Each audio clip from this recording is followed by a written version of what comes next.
So yeah, that could have been an email. Um, yeah, yeah. Yeah. Um, Before we get into our D23 coverage, hello everybody, welcome. It is good to be back. Katrina, you are joining us once again. One of my best friends in the whole wide world. Katrina, I love you so much. Thank you. Love you Um, too. and B, another one of my best friends. Thank you for being here. B loves to just be like, just text me random Star Wars questions every once in a while, like in messages, and be like, "So about this character," and I'm like, "Yes." And nine Oh. times out of 10, that character is Captain Rex. So Yeah, yeah, yeah, yeah, I'd say. But I held myself off from texting you last night when yeah. I watched Superman for the first time. Oh, Oh. before we get into my Disney trip, what did you think of Superman? So it was my first Superman media ever. So the Corin Sweat one. Yeah, Yeah. like first ever. Uh-huh. Nice. I would die for Crypto, so that was a great decision. You'll love Supergirl then. Um, and it's so funny because like the only thing I tell you about Superman for this is isn't he like bulletproof, shoots lasers out of his eyes and flies. The movie definitely reaffirmed that I am in fact bisexual, so that was good to always remember. Mhm. Fair enough. He's just a really nice guy. Yeah. Hey, Brennan. And that was like a takeaway because like so like I didn't really have thoughts or opinions on Superman, and honestly I was like it's kind of hokey, like why is everyone so obsessed with Superman? And I'm like, okay, I get it, like he's a good guy, you can root for him. I love where they started the movie narratively Yes. because Eric knows I talk all the time about how I'm so over origin stories Yeah. Mhm. and I am so over the Marvel formula. Hmm. And so I was actually trying to decide, do I watch a Marvel movie I hadn't watched before, or do I watch Superman? And I decided to watch Superman purely because of the clips I'd seen of the argument. Hmm. Nice. So I think Oh, they really subverted a lot of expectations, and I really appreciate it because I didn't feel like I was watching a movie where the last hour is just explosions. yeah.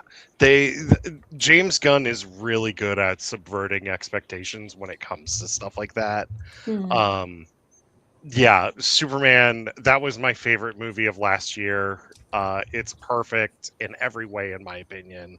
Mhm. And I love that argument. The scene between Clark and Lois, like the interview scene, like after the whole stuff with the Daily Planet, like it's one of my favorite scenes in that entire movie. So yeah, welcome to the DC fandom now. Um, Lantern starts tonight, so you can watch that now.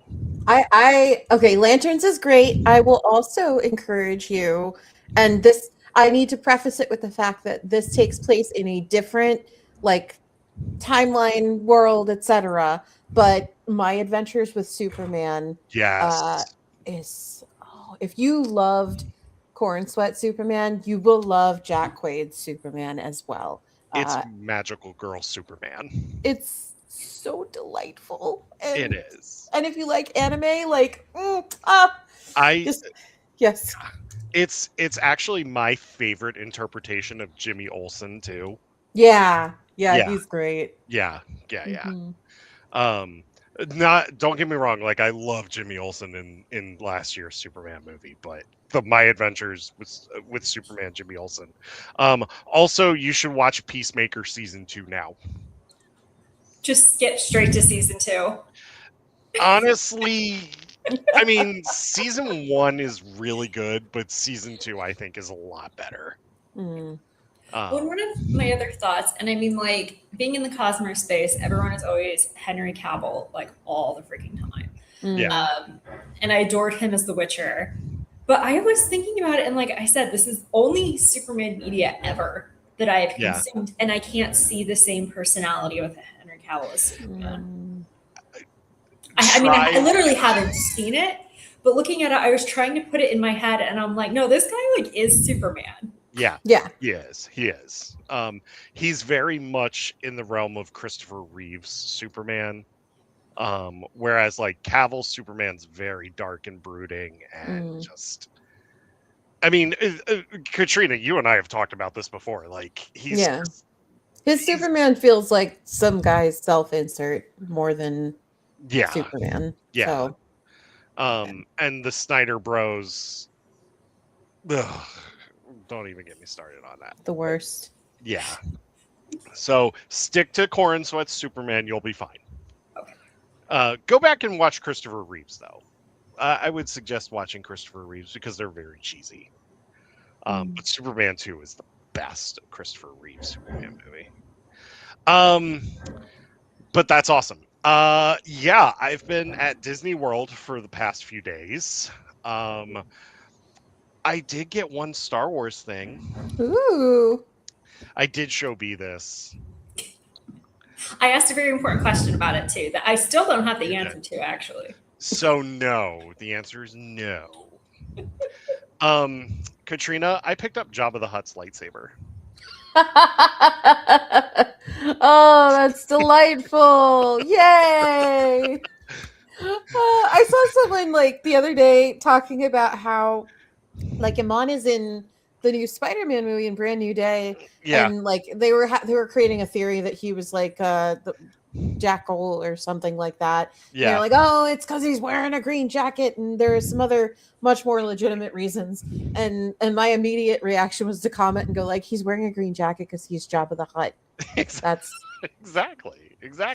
Yeah. Here it is. Oh, I love it. Yes. I love it. So I got this at the character outlet for $50.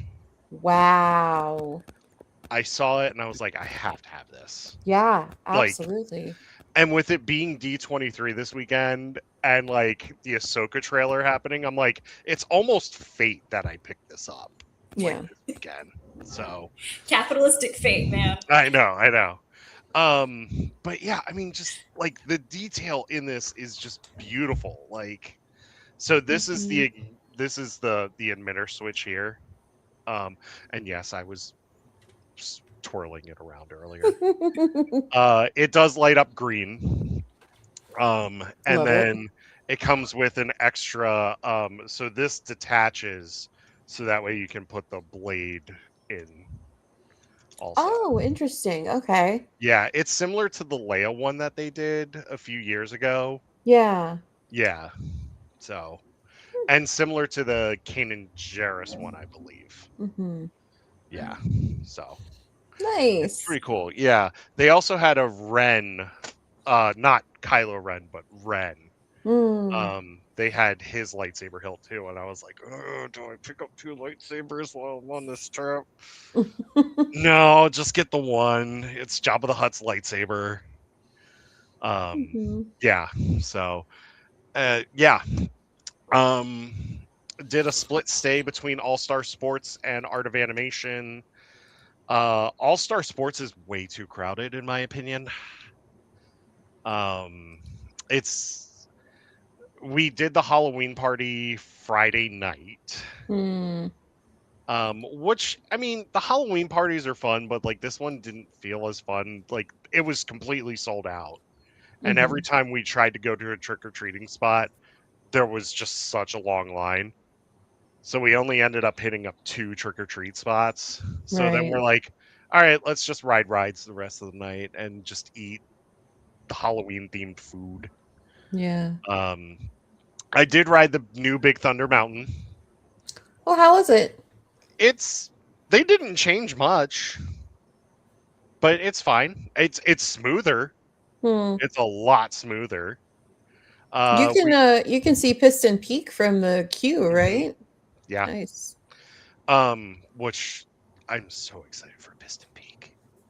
Yes. And we rode Space Ranger Spin, the new. And I got to tell you, being able to detach the blaster and actually like aim at the targets this time, so much better than what they had. Rode the People Mover 3 times in a row. We kept getting to the station and we're like, we're going again. We're going again. And then the girl's like, that's fine. Because there was like a 2-second wait to get on the ride. So, Yeah. and then we rode through the Space Mountain building. It was completely dark. And they Mhm. had like heavy metal music playing, and you could hear people screaming from the roller coaster. It's amazing. It's just like, ah! And like meanwhile, like the narrator's like, "You're in Space Mountain," and like you just hear people screaming. It's awesome. Carousel Progress was closed, but we're gonna get to Carousel Progress here in a minute. Yeah, and then last night we stayed at Art of Animation, which if you've never been to that hotel, do yourself a favor and book a room at that hotel. It's fantastic. The Nemo pool alone is worth it. Nice. They have a Cars section, a Nemo section, a Lion King section, and a Little Mermaid section. And we were in the Little Mermaid section. Hmm. And they have really good food too, like really good food. And then we went to Disney Springs last night and went to. Have you ever had Blazed Fire Pizza? It It's sounds familiar. Is that like a chain that happens to be there, or yeah, it's similar okay? to like a coal fire pizza. Hmm. So like you tell them like what kind of pie you want, and, like they make it for you and stuff. But it was Yeah. really good pizza.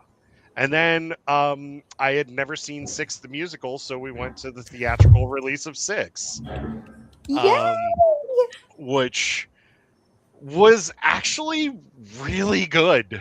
I was like, oh man, this is gonna be boring, but like it kept my attention the entire time, Mm-hmm. and it's quick too. Yeah. Yeah. There's no intermission. We saw it Yeah, live, and it is very good. If yeah, anyone watching has the chance to watch the Six Pro Shot in theaters, please do. And yeah. continue supporting accessible theater and support your local theaters too, because they're not as expensive as Broadway. Yes, my wife actually saw Six live Yes. down in Norfolk, and Nice. she's like, it's really good. And then like when we walked out of the theater last night, she's like, "What'd you think?" I'm like, "That was surprisingly good." Like, Mm-hmm. yeah, um, Yeah. yeah, it's fun. So yeah, that was my Disney trip, and then I woke up at 3:30 this morning to fly back at 6:45. So I am, And you're here. Woo! and I'm here, You did and I it. tried keeping up with D23 news the entire weekend too. Mm-hmm. Um, do we want to, Katrina? What have you been up to? And then B, what have you been up to? God, what have I been up to? I can't remember anything further than 5 minutes ago. I'm planning a wedding, writing a book, working on getting ready for my bachelorette next month at Disneyland, and we're going to go to Nice, Oogie Boogie Bash, and then nice. like 2 days after that, we're going to the opening of the Lucas Museum, which I'm really excited about. That's really cool. And I'm starting like a little side gig, so it's really cute. I have like this super hallmarky job at the local plant store that's a 10-minute walk from where I am. So along with Nice. along with doing my corporate bullshit, I am also working at a local like plant shop, which is going to be really cute. So yeah. Nice. Is Thomas going to dress up as like the small town version of Saint Nick I that like know, works at right? like the local plant shop? Well, he owns flannel, and he has lured me from the big city to an adorable small town that looks really He cute at did. Christmas. He He did do that. did. I Yeah, did he get did. hallmarked. You did get hallmarked. Yeah, Yeah. but it's great because after our mantra right now seems to be after the wedding. But yeah, after the Oh wedding, yeah. travel is going to be super affordable. So we're planning that out already. That's what my wife and I kept saying. We're like, after the wedding, after the Yeah, wedding, after the after the wedding. wedding. We went we like a week ago we went and saw our venue, and that was really fun. We did like a Nice. little trip down to San Diego, and it was nice to be back in California for a while. So Nice. yeah, life lately can't complain, pretty nice. How about you, That's B? awesome. Yeah, I've been job searching, so that's been not fun. Although, special congratulations to all of the internal candidates out there. I hope you really enjoyed that job that made me write a cover letter and do an interview for. Fair enough. Yeah, I do have one funny story from that. And Sure. it was an analytics sort of like content strategist job for a university. And it was a private university, and they told me, they're like, we're going to be doing our interview a little differently. We're going to give you this problem and tell us how you would create a content strategy around solving it. And he said, people think the university is a lot more expensive than it is. I'm like, okay. So I have a number in my head of how much I think it costs. I look it up, it's the exact same price. And I'm like, okay, you don't have that issue. But within 90 seconds of researching, I had enough data where I went into that meeting and I said, hey, so this isn't actually your issue, and this actually isn't a problem. People aren't comparing you to private or public universities, they're comparing you to other ones. And there's also a lot of research talking about the cost of living crisis. Like, so I hate to be like, I went in and I broke their problem. And when they started, they're like, don't go into too much detail. We don't want to touch on anything that could be like IP. But it wound up being a 30-minute panel with the entire hiring team. And that's when I was like, this is an internal hire. Because they don't have you start with literally everyone. Yeah. And so I'm telling them this information, and they're having a bit of a reaction to it. And then about 15 minutes in, they like stop me. And they're like, what questions 15 minutes of a 30-minute hard stop interview. Yeah. And they're like, what questions do you have for us? Which is another sign of internal hire, that they're not asking you a single question about your experience. So, I ask them some questions. We get to the end, and all of a sudden they're like, that information you gave us was very eye-opening. Would you mind like sending us your research and like your findings? But you'll hear from us very, very soon. And so I ended the call. I was not going to send them over my stuff. And about 5 work days later, they told me they had made a hire. But I'm like, I'm not going to send you my research and strategy plan when I know you have an internal candidate. Wow, this is really good stuff. We should run with this, but don't hire her. Don't hire her. You know how you find out about my research and my strategy plan? You pay me. Yeah, exactly. So, gosh. There's that. And then about 2 days ago, my advanced copy for Blightfall, the new Cyberverse novel from GNC and Brandon Sanderson came. So I'm about 20 pages into that. Nice. And started going into that blind. Went into a blind, but with enough to know from the merch to be able to crochet one of the new slugs. So I had to have a new single enter the slug squad. So nice. It's been interesting, but the book comes out on September 1st. And I have already seen people who have advanced copies who have been posting content with spoilers in it. Oh, fantastic. So I never thought I would get a book spoiled before it came out. Jeez. Which I talk a lot about spoiler culture, which is kind of crazy, like in the Cosmere space especially. But I feel like when like the Avengers movies really just like ruined the ethics around spoilers culture, because that was really the first time I started seeing people immediately spoil things online. And so it's been interesting where I'm like, when were we okay with this? Like, when did we decide this was a polite thing to do, or this was ethical, or anything in that space? Because then it comes down to, especially with movies, well, if you really want to see it and not get spoiled, you would have watched it within 36 hours of it coming out, sort of. Yeah, but not everybody can afford to go to the movies opening weekend and all that other stuff, and I shouldn't have to avoid the internet. You shouldn't have to be at a movie theater at midnight when you have work the next day, or else you had it coming or whatever. And a lot of times, like, those are sold out too. Yeah.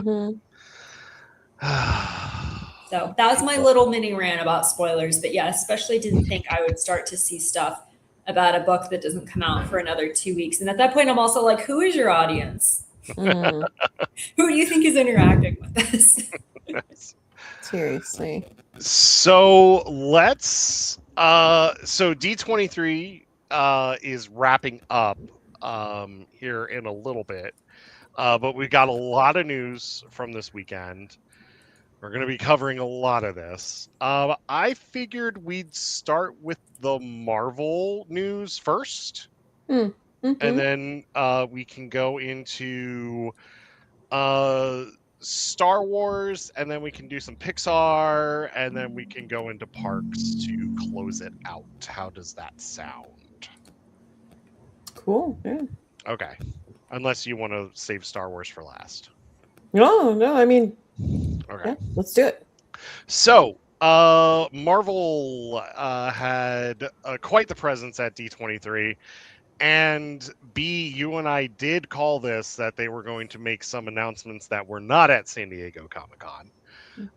First up being, and I know Katrina is very excited for this one, X-Men, May 5th, 2028.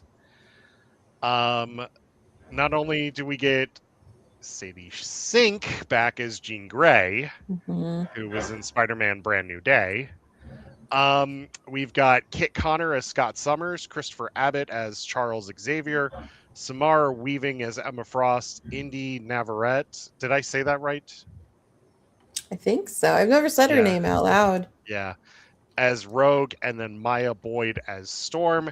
And Adam Driver is playing Mr. Sinister. There you have it. Thoughts? Well, as the resident theater kid, or at least one of them, super excited about the theater background of this cast. Because Yes. if you know the X-Men, and I'm sure you do, and I'm sure the viewers do, it is a dramatic soap opera with superpowers. And who better to do that than theater people?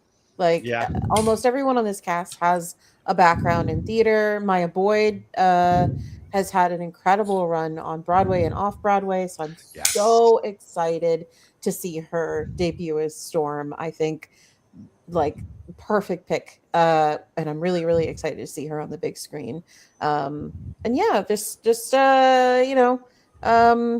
really cool to. I mean, Adam was a cool announcement, but you can definitely, with that announcement, it's not just like, oh, Adam Driver is in the MCU. It's also, oh, it's Mr. Sinister. So now I know where they're going to go with this, or I have a general idea. So yeah. I'm thinking they're going to set up Inferno early. Yeah, that's exactly what I'm thinking. And then, of course, just a final note on Indy. Super excited that our rogue is Latina. Yes. So hype, and as a Latina from the South, that means a lot to me. So really, just excited about this casting announcement overall. Samara Weaving is actually Hugo Weaving's niece. Yes. So we have Emma Frost as the niece of Red Skull. So yeah. Thoughts B on the X-Men cast? It's nice that they've actually confirmed things. Yes. Because I mean, it's what was like, was WandaVision really the first time people started like itching for X-Men? Because I mean, people have been connecting the dots for forever. So I hate to say, like, at least this time, they're finally giving the people what they're connecting the dots on instead of trolling them. So that's appreciated. More Age of Ultron where they got it, because that was like our real first introduction into Quicksilver. Mm-hmm. But yeah, WandaVision was like the real, like, because when we saw X-Men Quicksilver show up in WandaVision, we're like, oh, okay, they're doing that. Okay. Yeah. Yeah, I was really hoping for Giancarlo Esposito as Xavier, because I would have been really cool to see him as like Professor X, but I do like that it's all theater kids that are doing this. Yeah. Yeah. And Adam Driver's a theater kid too. So yeah. And it's going to be directed by Jake Schreier, who did Thunderbolts, which Thunderbolts is so good. And it's perfect, man. It's going to be so emotional. Like I'm all about this era of superhero films that focus and directly tie like mental health to Mhm. the super of it all. So I'm really excited to see that And happening. X-Men was doing that for years Yeah, that's like the before, core like, of X-Men yeah, is, yeah. you know. Especially under the Chris Claremont era. Like Yes. Claremont really did that. So yeah, like I said, it looks like we're going Inferno really early in this saga. But hey, they pulled it off in 97. They can pull it off in this movie, so or start to. We did get another look at Doomsday, which I'm a little more sold now. Yeah. Yeah. All I'm gonna say is that Doom activates some Sentinels Yeah.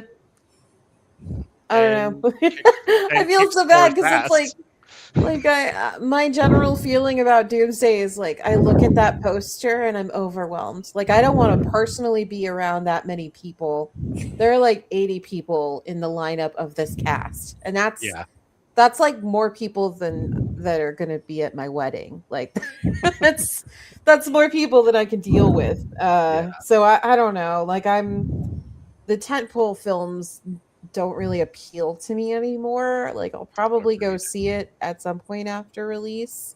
And I'm sure it'll be a lot of fun and people who are really passionate about it will love it. But I'm kind of like, anyway, let's move on to the X-Men. Yeah, yeah, yeah. And that's actually going to be the big thing to kick off the next saga is X-Men. Like that's going to be the thing. And I'm here for it. Just I trust Jake Schreier after Thunderbolts. I trust him with X-Men. So, Oh, absolutely. but yeah, B and I are kind of meh on Doomsday as well.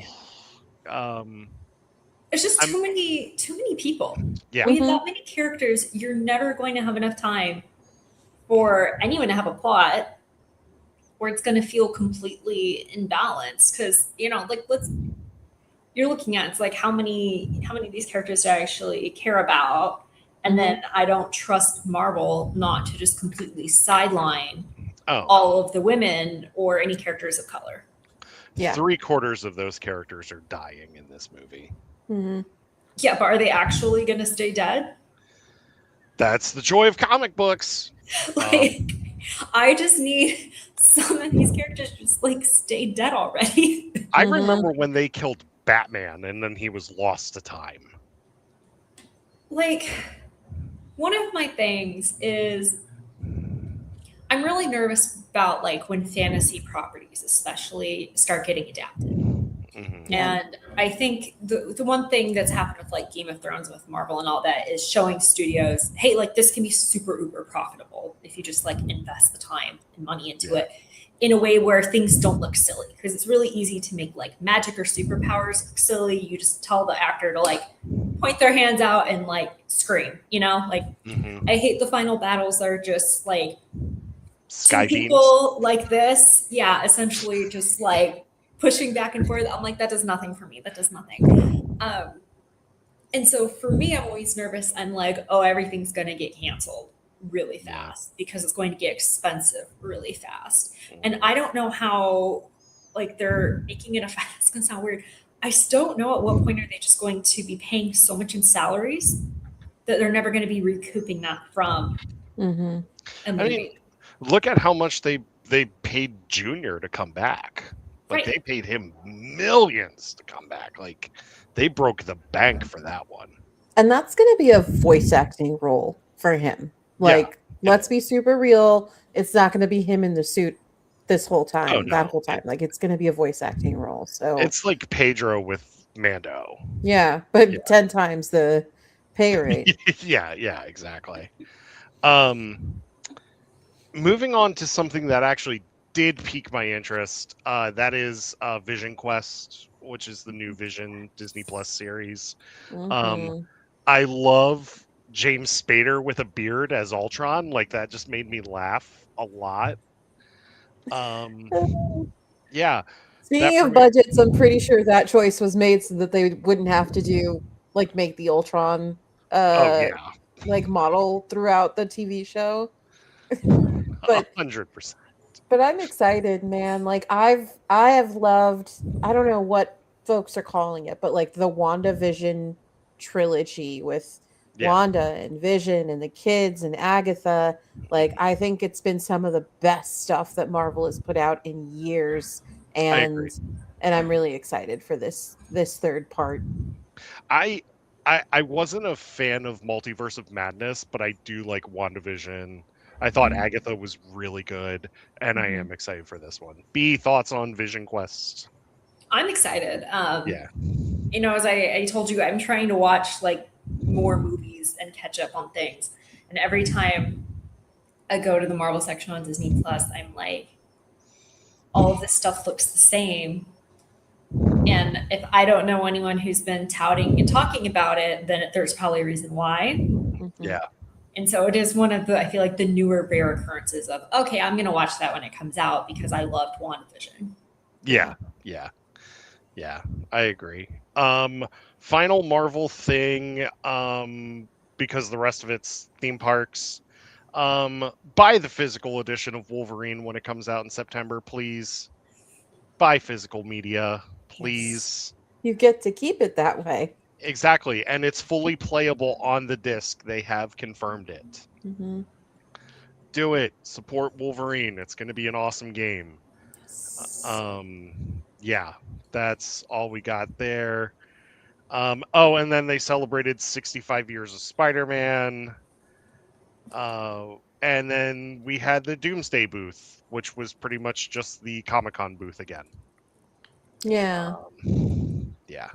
I always, okay, so as someone who really loves immersive entertainment and hopes to get into like theme park design and writing at some point in the Yeah. future, um I saw the walkthrough of that where it started and it was like a whole like TVA presentation and it was like we're gonna send you through portals, blah blah blah, and then it was just like it just felt like it just went from there. And Yeah. I don't know, like if you're gonna have a bit, you need to commit to it, Yep. especially at these shows. Like I don't know what it is, but like I, as far as D23 goes, as someone who has been going on and off since like 2015, the booth presentations don't always hit with me, and that one really didn't. And I've heard stuff about like the Percy Jackson photo op using AI and screwing people up, and just Oh. like in general all of these booth presentations have not been it. And I think that whole thing, like why do a whole thing with Miss Minutes in that first room if the next three rooms are just really wide spaces with like two costumes in the corner? Like Yeah. just And messy. and like you get better museum exhibits and Yeah. for cheaper. Mhm. Yeah. Yeah. Um I'm glad I didn't, I will probably say this a couple times, but like this year I started the weekend with D23 FOMO, and like halfway through the weekend I was like, "Oh no, I'm happy to have saved my money." Like I don't think I don't think I would have enjoyed it as much, just because it just it feels like money was thrown at it, but so many people creatively have been like laid off yeah. recently that like the ideas did not sail through. And that's Yeah. what happens when you lay off your creatives and rely on AI. Yeah, that's very true. Um, let's go to Star Wars. There's one thing that pissed me off, and then we'll get to the fun stuff. Fortnite is still a thing with Star Wars. Why? I I will say I also kind of got a little pissed off because there was a presentation on Friday, like in the morning, where like Neil Patrick Harris came out with a bunch of Yeah, the sea levels to talk about horizons and stuff. And I forgot who it was, but one of those sea levels was like, "Oh, we're gonna." They like brought up Star Wars, and then they were like, "Oh, just wait, we've got something tomorrow." And I thought it was gonna be a Horizons thing because it was a yeah, Horizons pre-show. Yeah. And he was like, watch out, we've got news for Galaxy's Edge. And then it was just like Fortnite. What the, Yeah, who cares? Hondo and Smuggler's Run is coming to Fortnite. That's it. Who cares? And honestly, well, we'll get to parks because I'm like, I want to talk parks. Let's move on.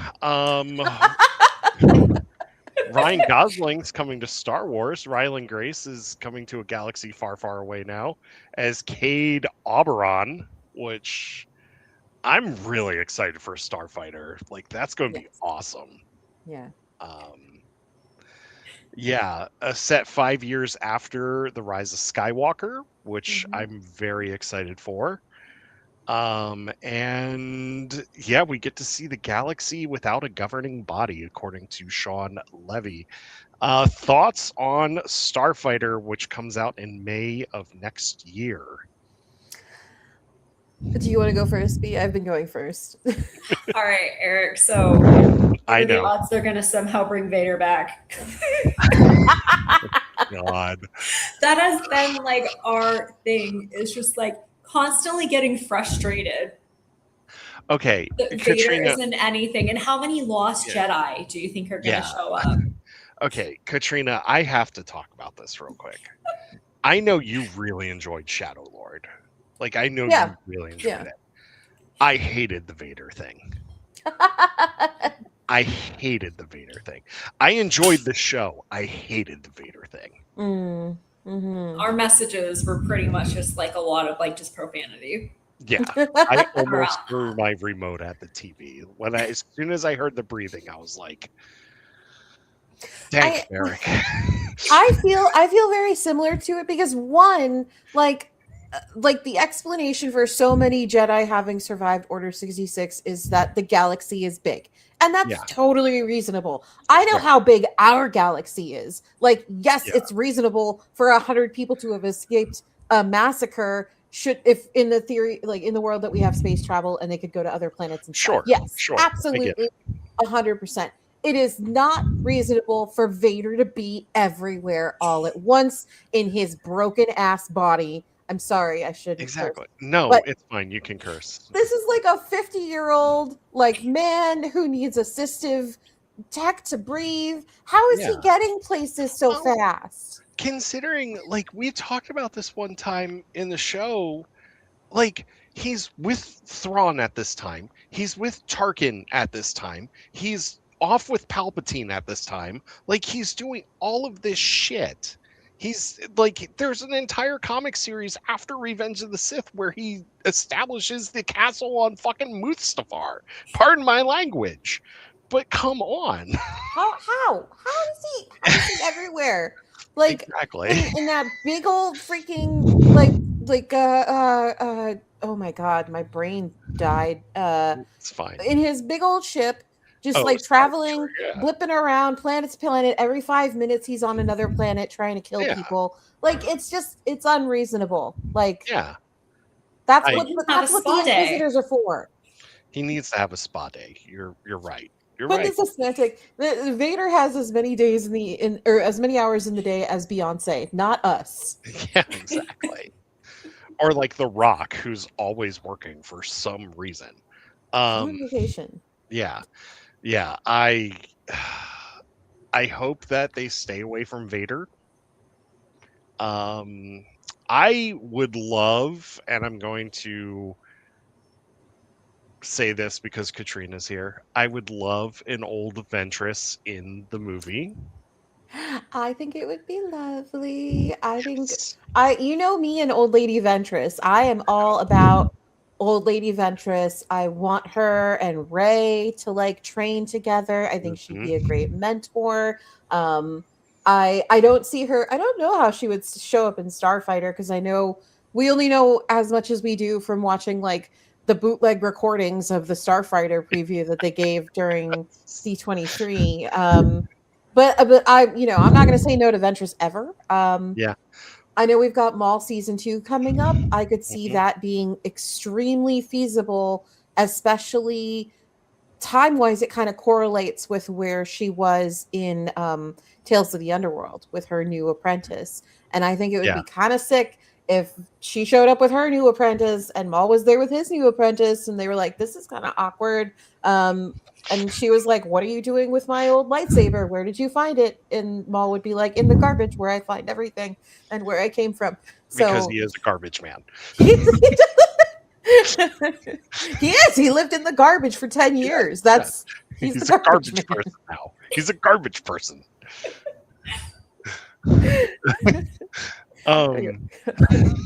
Well, considering like they were actually considering old Ventress for Resistance. Yes. As for one of the characters. And I was like, Mhm. that would have been really, really cool. And now she's back and they can do anything with her. Like the possibilities are endless. And if they need me to come in and give them ideas, I'm happy to do that. They have my number. B, I have a fantastic book for you to actually read. Okay. Is Captain Rex in it? He is not, but it takes place during the Clone Wars. Why is it Captain Rex in it? Because it deals with Quinlan Voss and Asajj Ventress in a will they won't they romance, also to assassinate Count Dooku. Yes. Okay.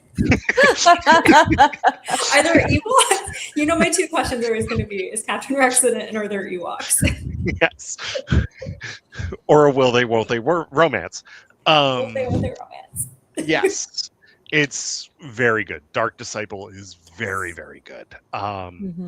And it explains how Ventress ends up where she ends up at the start of Tales of the Underworld. Yes. So, yeah. It was, you know, I am always campaigning for Ventress, and I will tell you that Dark Disciple came out in 2015. I campaigned for 10 years for them to bring her back to life because of how she ends up at the end of Dark Disciple. Spoiler.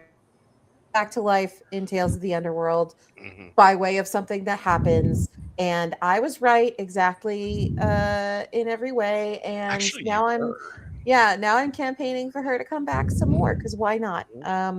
So yeah, I would love to see her in season 2 of Maul, because Night Sisters are getting a big spotlight over the coming years. And I think it would only make sense for the Night Sister to be in this fray. So before we get back into Starfighter, it was confirmed that Maul is coming back in 2027 for season 2. Yeah. So yeah, really excited about that. Gosling is playing Cade Oberon, and he may or may not be a pirate. All right, I'm here for it. Yeah. That's that. Let's shift focus here real quick. Mandalorian and Grogu is streaming on Disney Plus on September 2nd, and we are getting a Lego Star Wars Mandalorian and Grogu animated special as well. Cute. I have never laughed so hard at a Lego trailer as I did with that one. It was so funny. That's saying a lot, because those Lego movies are really, really, really funny. They are super funny and super charming, and I'm glad that we're getting more. My favorite is still the summer vacation one, with Scarif Beach Party by Weird Al. I was listening to that today because my plan for my bachelorette trip is, so right now there's like a trend going on where it's like, this is your reminder to film a music video on your next trip. And I was like, well, we got to do one on the bachelorette then, because obviously. And so I was like, what Star Wars song am I going to set this to? And originally I wanted to do Jedi Rocks, but that's a lot of alien language and nobody's going to be into that. So Scarif Beach Party, repetitive, cute, easy. We're going to the beach at some point, and we're going to be on Batu at some point. Yeah. Bada bing, bada boom. So now I know it like the back of my hand, because I've been listening to it 20 times a day, so I can remember the lyrics and lip sync them. You could have also gone with Gamorrean Girls. I was thinking about it, but Scarif Beach Party seems a little easier. It's a better song. Yeah, it's got just a repetitive beat, and my plan is I'm not only going to involve the Bachelorette crew, but I'm also, we're going to go to the opening of the Lucas Museum. So a lot of our friends will be there. And I'm like, I got to find something repetitive and come up with exactly 2 dance moves to get everyone to do it. And so I've got those dance moves pocketed in my brain. Hopefully it'll work. We'll see. And if it doesn't, then it's also beautiful. It's also, yeah, exactly. Like, let's be real. Like, the failures sometimes are more hilarious than if it worked out. 100%. B, have you watched any of the Lego Star Wars specials? I have not. I was trying to think through it, and I was like, I remember seeing trailers, and I think it was one of those things where I'm like, oh, I should watch this, and then it just never came across my radar again. You should watch all 3 of the sequel trilogy ones. They're all good. I love the holiday Even one. rebuilt. It's so cute. The one where, is that the one where Poe is like trying to find like the perfect like Ronto roast or something? Yeah. And like and he and Finn have little matching sweaters. It's so cute. And then he figures out like that the Millennium Falcon's engines could actually like roast the Ronto like really quickly or something. Yeah. Well, don't spoil the whole thing. Yeah. Like let's give B a chance to. The Halloween one's really good too. The Halloween one is really funny. And then Rebuild the Galaxy is pretty good too. Oh, Rebuild the Galaxy is perfect. And there's 2 like beefy seasons of that. And it's really, really good. Really good. It also looks like the special is going to be narrated by Pelimoto. Yay! Yeah. So fabulous. And it's going to have all of the Mandoverse people, including Carson Teva, which I love Carson Teva so Are we getting? Does that mean we're getting Cobb Vanth back finally? Oh my God! Where is that man? So funny. Funny thing about that, like Timothy Oliphant keeps doing like all these different projects, and like whenever he does interviews about these other projects, people are always like, well, when are you coming back to Star Wars? And Timothy Oliphant has like a count of how many days it's been since Cobb Vanth has been on screens. And he's like, every week I text Filoni and Favreau saying, hey, it's been such and such days since Cobb Vanth has been on the screen. When am I coming back? And like he is the Cobb Vanth as I am to Ventress doing my like day 298 of asking for an Asajj Ventress TV show. And come on, he is Cobb Vanth. Like the dude is Cobb Vanth. Like, and now he's a cool cyborg cowboy. Like he is. He's literally cyborg Raylan Givens from Justified. Speaking of the Mandoverse, let's stick with that. Ahsoka season 2 trailer dropped. Looks like we're getting Heir to the Empire. Yeah. I mean, isn't there supposed to be like some kind of big like tentpole event that's basically Heir to the Empire or whatever it was? That was supposed to be Filoni's movie. Yeah. Yeah, and I think they actually it's now this, I think. Because like they said, like all the series would culminate into like this big like movie. But it looks like this is what it's going to be now. I think a TV event is so much smarter. Like I don't know if it's going to be like if it's for sure Ahsoka season 2, but like I don't think a movie would have worked. They made it work for Mando, but I think that Ahsoka is so deeply buried in lore already. Like you need to know the Clone Wars and you need to know Rebels to like really understand the depth of what is happening and truly like appreciate it and feel something. Yeah. So yeah, I don't know. Thoughts on the season 2 trailer? I'm going to start with B and then go to. I haven't even seen season 1 yet. Oh, I told you, I am so. This is like my great job here. Is Eric is such a great expert, and he'll show me these things and explain the lore, and I get to pretend like I know what I'm talking about. I will say this: like, give season 1 a shot. Okay. I heard not great things about it, and I was like, well, there's 5 other shows I could watch first in the Star Wars universe. I enjoy season 1. I think the finale has a lot of issues. Is I Vader think one of them? Vader is not it. Well, Vader is not in it. I mean, he would have a reason to be in it. Technically, In some way. Anakin is in the show. I mean, Vader is in Vadanikin is in the show. Yeah. God, it's hard not to say anything without spoiling it. Yeah. I will close my eyes so I don't see any reactions, and then I'll say something else. Okay. I don't even know what that something else would be, but no, yeah, that's mostly it. I also feel like it kind of just like blipped and went away as far as like public discussion around it. It's another one of those things where like I forget it exists because it's just like not coming across my radar as much. So for a lot of like deep lore fans, we had a lot of discussions over this show. Like we had a lot of discussions, especially with Thrawn being a principal character, and then like this pretty much being Rebels season 1 of Ahsoka is Rebels 4.5. And then season 2 is probably going to be Rebels season 5 essentially. But like we didn't know where Ezra and Thrawn went, and then we got that mystery solved in the first season. I forgot where I was going with this. But there was a lot of discussion because we were wondering like where it was going to go. And then they introduced Balin and what's her name? Shadi? Shinhati. Yeah. Shinhati. Yeah, Shinhati.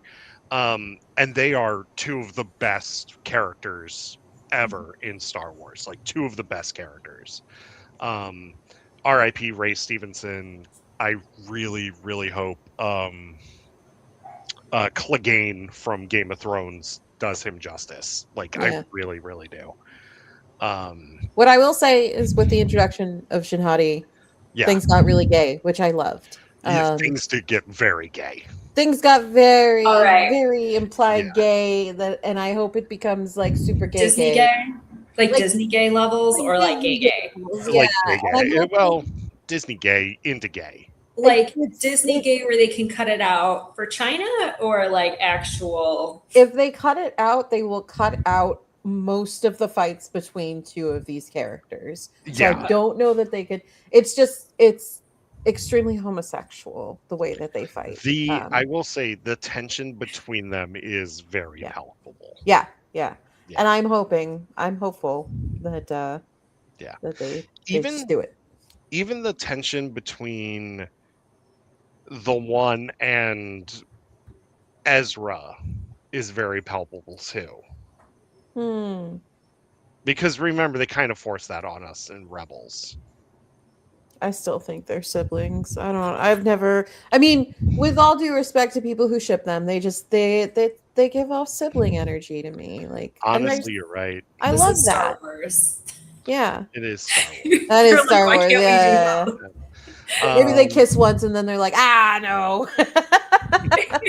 I'm good. Actually, I'm gay. I think with my thing with Star Wars is like in the same way the MCU like has for me too many character fatigue. They're not really being real stakes fatigue. This is gonna origin story fatigue with Star Wars, and I talked to Eric about this. We're spending all of our time just running away.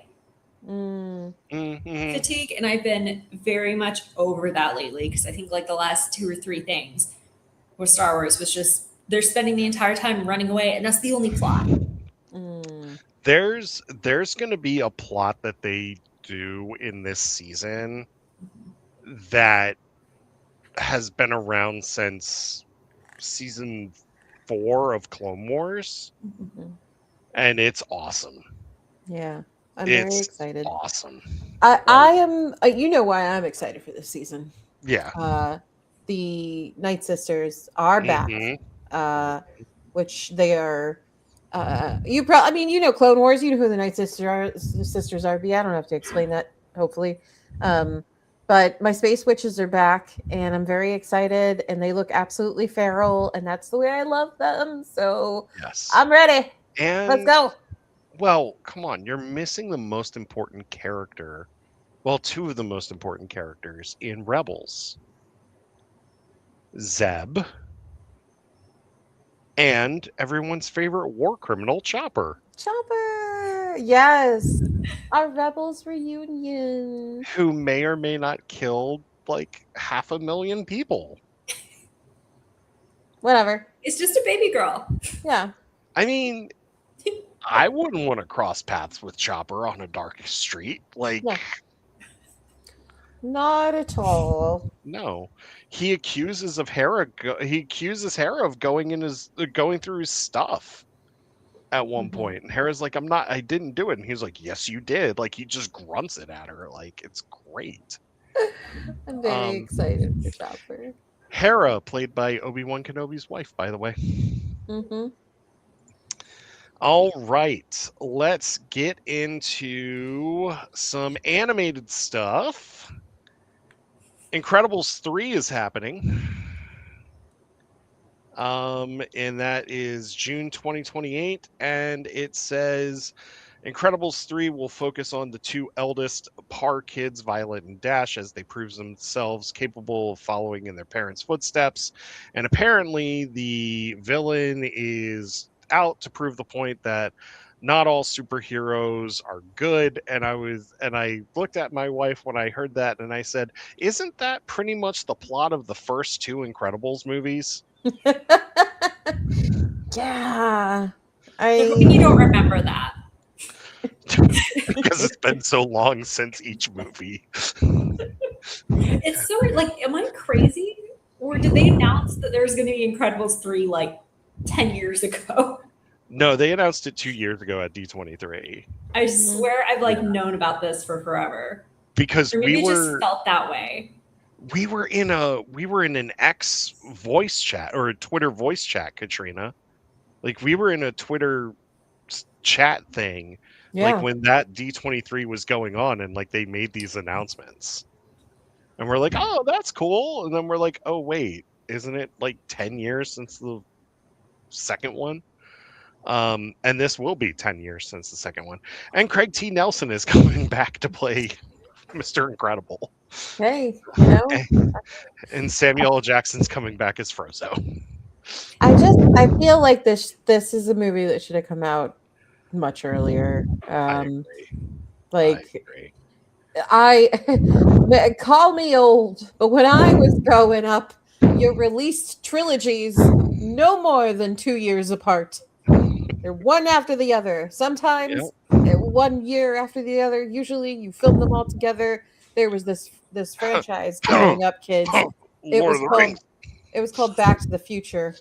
And they went 1, 2, 3 right after one after the other. The first one came out in like 1985, right? Last one came out in like 91.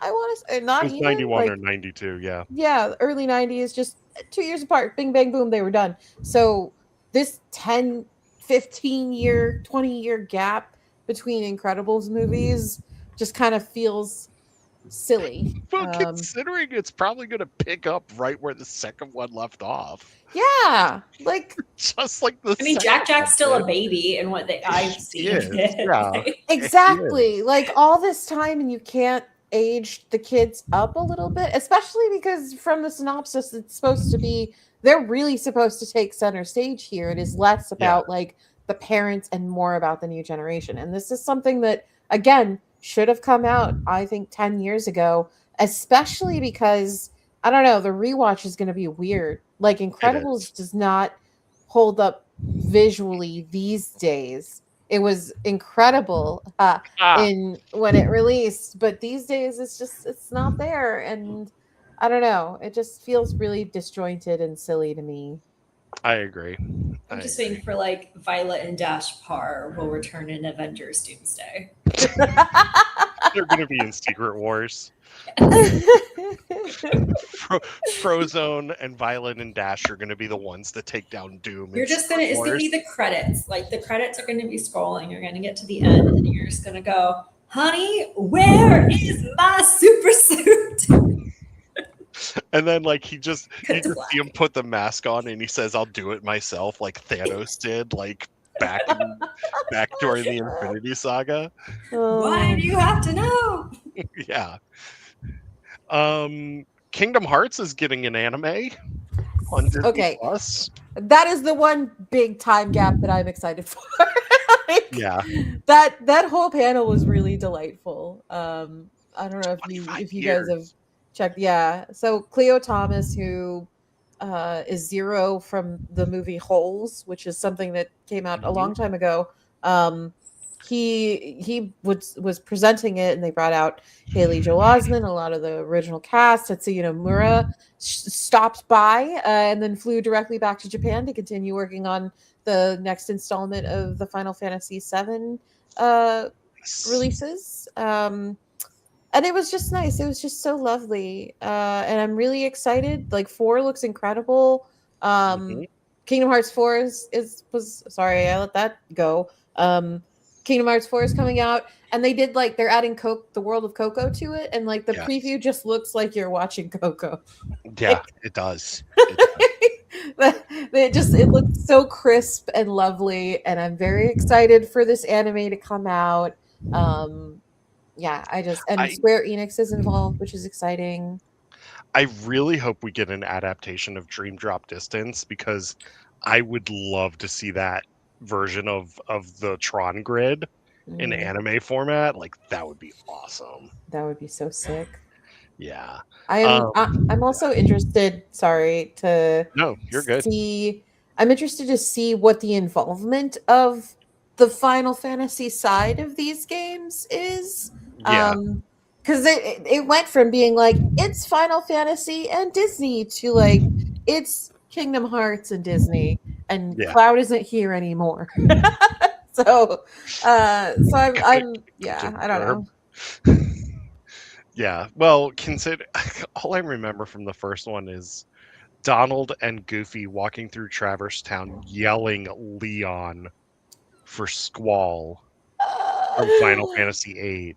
And you just hear Goofy go Leon, and I'm like, oh my god. I remember that fight because I was playing it like the first time I started that game, I was playing it late at night, and like Yeah, Leon kind of stalks behind you like a horror movie villain, he and does. he shows up, and I was scared half to death of this guy who like I knew I was not otherwise threatened by. Like I have played Final Fantasy VIII. Leon is not a scary man; he's a sad man. Very much So so. yeah, it was weird for me, but yeah, I'm interested in like the Final Fantasy of it all, and if that's gonna Yeah. remain a thing, or if they're just gonna pull that out straight from the beginning and put in I new original Kingdom I Hearts I characters. feel like they kind of kept it in a way with like some of like the handheld versions, Mm. but I get what you mean. I get what you mean. Also, Kingdom Hearts 4 is scheduled for a late 2027 release. Hopefully, we do get a physical edition of the game. By physical. Yes. Pixar has a new animated movie coming out in 2028 called Ghost Market, which is about an influencer in a haunted supermarket. And it looks fun. Yeah. Yeah. Disney loves going to Hawaii. And I think that's where this is taking place. Yes. And it looks really cool. Like it looks spooky, and I love that. Yes. Speaking of Coco 2, November 2029. Benjamin Bratt is coming back as Ernesto de la Cruz, which I was like, isn't he dead? Like dead. Like dead. Yeah, I don't know. He's bing bong levels of dead. I I really loved the original Coco, Oh, me too. but as like the resident Latina here, I don't Yeah. I don't know. I don't really right Yeah. now. I don't need Coco 2. Maybe they'll make Yeah. me need Coco 2. Maybe they will make it. So my thing is Coco is in my top 3 Pixar movies of all time because it's just so good. It's so good. It's a perfect movie in my opinion. Mhm. Just a perfect movie, especially the end. Like the Yeah. end is just the whole remember me thing with Mama Coco. Just I'm what was used as a joke earlier in the movie, and it comes back for just that poignant moment. Just it's perfect. And honestly, I don't need Coco 2 as well, but if they sell me on it, cool. I'll be seated. Mhm. B thoughts on Coco 2? There was just a lot of sequel announcement, Yeah. which was a bit disappointing. Yeah. And then something like one of my first thoughts about Coco 2 kind of was like an overall trend that I wish I would have picked up on before someone pointed out, where when you have animated properties with non-white characters, they tend to not make them like living, breathing humans. Mhm. Yeah.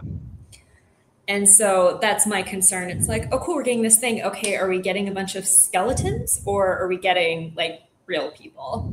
Yeah. Yeah. Um So, and apparently Miguel's supposed to be a teenager in this one. yeah.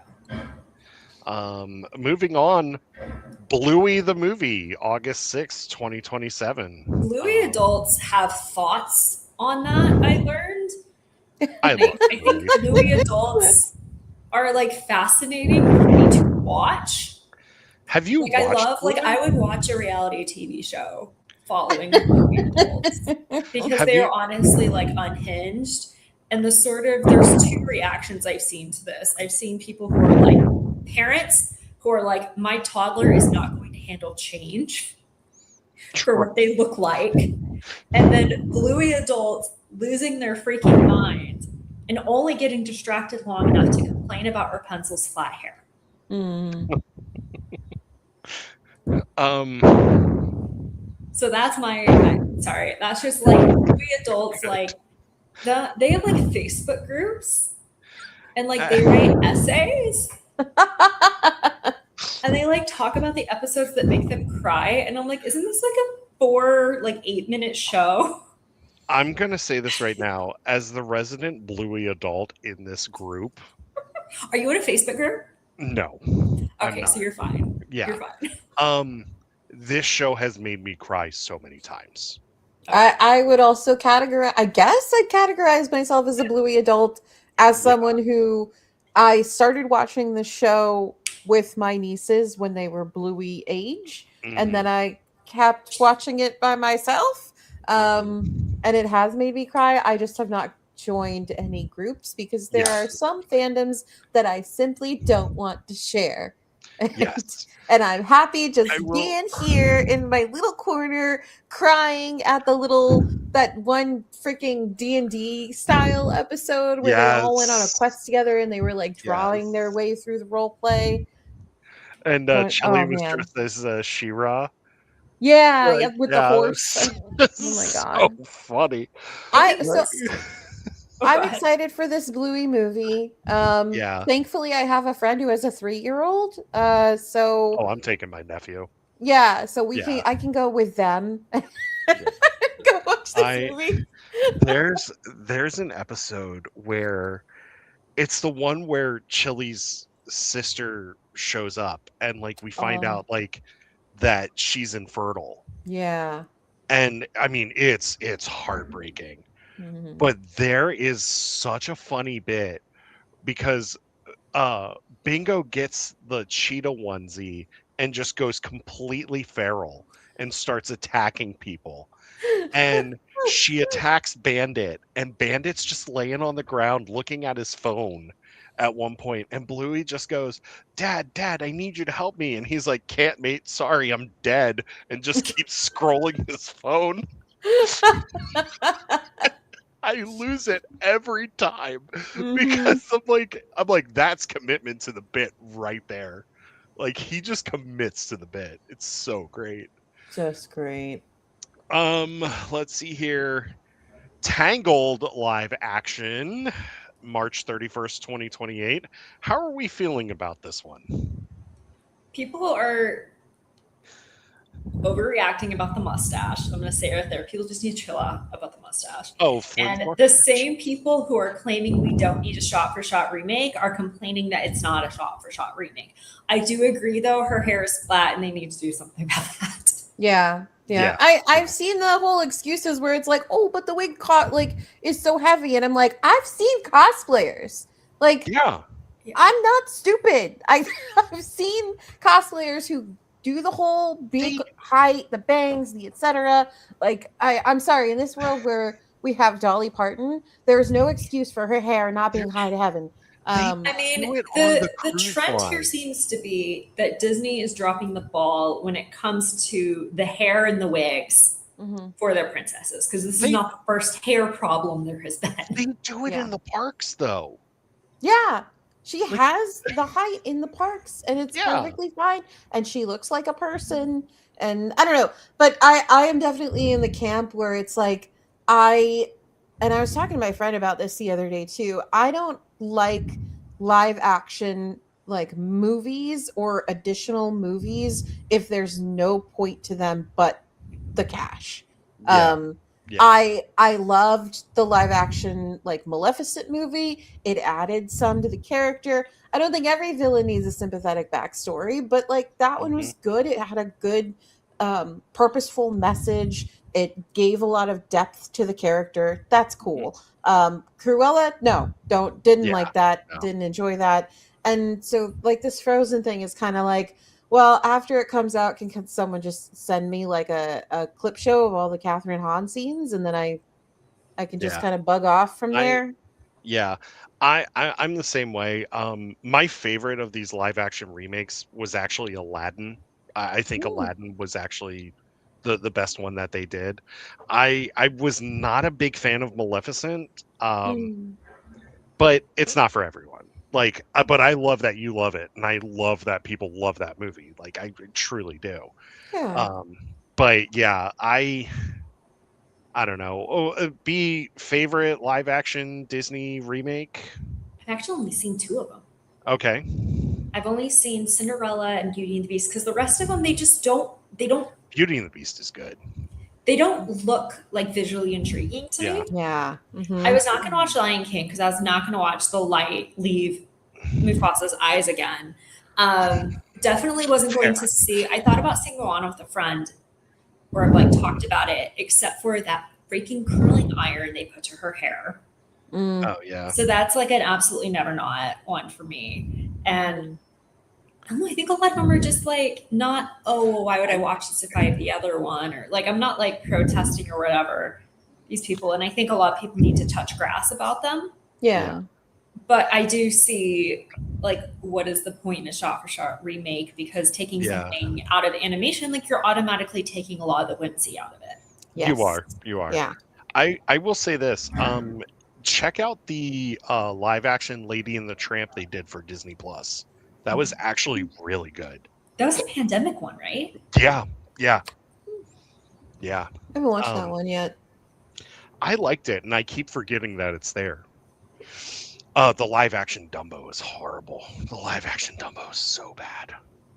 Like the first half of it's fine, and then it gets all Tim Burton in the second half. And I'm like, wow, Tim Burton really just threw up on this movie. And this is why I'll never be invited to D23. Darn, we can't go to the influencer suite where they have all the gushy good stuff, man. Like, I don't know. I can't be 10 steps away from Hayden. Right? Meanwhile, there are media people who are getting underpaid, underfed, and are paying their way into the show get like a bunch of tables and a coffee maker, apparently. Yeah. That's a whole other conversation. Percy Jackson and the Olympians season 3 premieres in November. Yeah, and everyone's still waiting on the season 4 announcement. Everyone's like, Disney, don't be cowards, announce season 4 and 5 because again, these kids are going to shoot up again. The whole AI nonsense in that booth is ridiculous because people. The funny thing is people like originally caught on to it because they're like, that's not my face. Yeah. But I mean, I was a huge Percy Jackson kid, so like I need my Percy Jackson. I'm glad we're finally getting, the 3rd book. But Disney's going to have to figure out if it's going to commit or not, because they're going to have to make some decisions soon about if they're going to, take all the like Camp Jupiter stuff into effect and all that. But I know season 2, they gave them the exact same budget as season 1, which was interesting, which is why they had to cut a few things just because they couldn't afford the special effects. And so I'm like, renew it, give it a little bit better funding, because the 5th season is going to be hella expensive if they wind up doing it. Yeah. Because there's a lot that happens. And so I think they just need to figure out what they're doing. I mean, Disney doesn't have the best track record at extending like children's properties behind a 3rd season. Yeah. That's my little Percy Jackson. No, you're good. They just need to renew it for season 4 and 5 already, because season 3 is airing like December? November, yeah. And them working to put those season 2 and 3 so close together was great. Yeah. Especially because your audience is growing, and then us Percy Jackson adults. But any other thoughts on Percy Jackson before we move on to the next announcement? Thunder. I'm really excited for it. I love the main actor, Walter Scobell. Yes. Walter Scoville, yeah. Yeah, he is like you said, they're all sprouting up real fast. They're getting older much faster than Disney is keeping up with them. But I really like him, and I think he's a great Percy, and I am excited to see Ming Na as Hera. Yes. Can't wait. So I'm just generally very, very hyped. Nice. Yeah, I actually just started season 1, and it's good. Like, it's really good. I totally forgot Jason Matsukas was in that thing, and he's so funny. There's footage that like right after they announced the cast, someone found some like video of Walker, and I don't know if it was an audition video or whatever, but it's him in a basement just like twirling a sword around. Wow. Like to a really impressive level, and everyone's like, oh yeah, this kid is Percy. Like this kid became an actor because he wanted to be Percy Jackson. Like it's adorable. And there's I think like an interview from probably like a year and a half ago now where he was saying like, Disney, you really need to renew this because I got big and I'm getting tall. And it was just adorable to see this child be like, I got big. It's like the stranger. Yes, you did, sweetie. These are my children. We're gonna stick to Disney Plus here real quick. The most underrated Disney character of all time is getting a 3-part miniseries in February. Oswald the Lucky Rabbit is getting a Disney Plus series produced by Jon Favreau. I love Oswald. He's such a great character. Any thoughts on Oswald? It's cute. Yeah. I hope it does well. Yeah. Like, I mean, yeah. Seems fun. Bring back the 2013 Mickey Mouse cartoon. Are you talking about the shorts? Yeah, the unhinged oh my Mickey God. Mouse cartoons that inspired Mickey and Minnie's Runaway Railway. There's an entire channel on Disney TV at the resorts dedicated to those shorts, and they are the funniest shorts you will ever see. And they're on Disney Plus too. Like they are so funny. There's the one where like Minnie gets kidnapped and she goes, Mickey, and then Mickey's like, Minnie. like Wahapa is a like a vocal stim in my house. Like Wahapa. when Goofy has the wig and it turns out to be a bird nest, and he's like, well, I'm gone. It's amazing. It's timeless. It's iconic. I think They're so if we're dumb. funding any Disney animation, first priority more of the 2013 Mickey Mouse cartoon. I agree. 90s Kids Romy and Michelle High School Reunion Part 2. Fun. Yeah. don't have anything else besides that. Anne Hathaway did say Princess Diaries 3 is in early development. They're still working on a script for that. Julie Andrews is retired and not coming for it. I think they probably couldn't insure her. Yeah, she's in her 90s, and I know she said, like, I think they moved certain seasons of Bridgerton around so that way they could have Penelope do the voiceover, or Lady Whistledown in case, well, I hate to be like, in case Julie Andrews dies, but for when Julie Andrews dies. But I don't know, just that, because I know she's like, I'm retired, and I'm like, yeah, she's old. Let her be retired. Yeah. It's going to be really sad, and I'm curious if they're going. Sorry, you're getting my Meg Habit like Princess Diaries like. I was a Meg Habit teen. I'm assuming at least Eric has not read or does not know what happened in like the later Princess Diary books. Like, do you know what happened in probably like Royal Wedding or like the middle grade novels? All I know is that Chris Pine is in Royal Wedding. Well, no. Sorry, the books. So Chris Pine's character doesn't exist in the books. Okay. She marries Michael, and Michael is a doctor. Oh.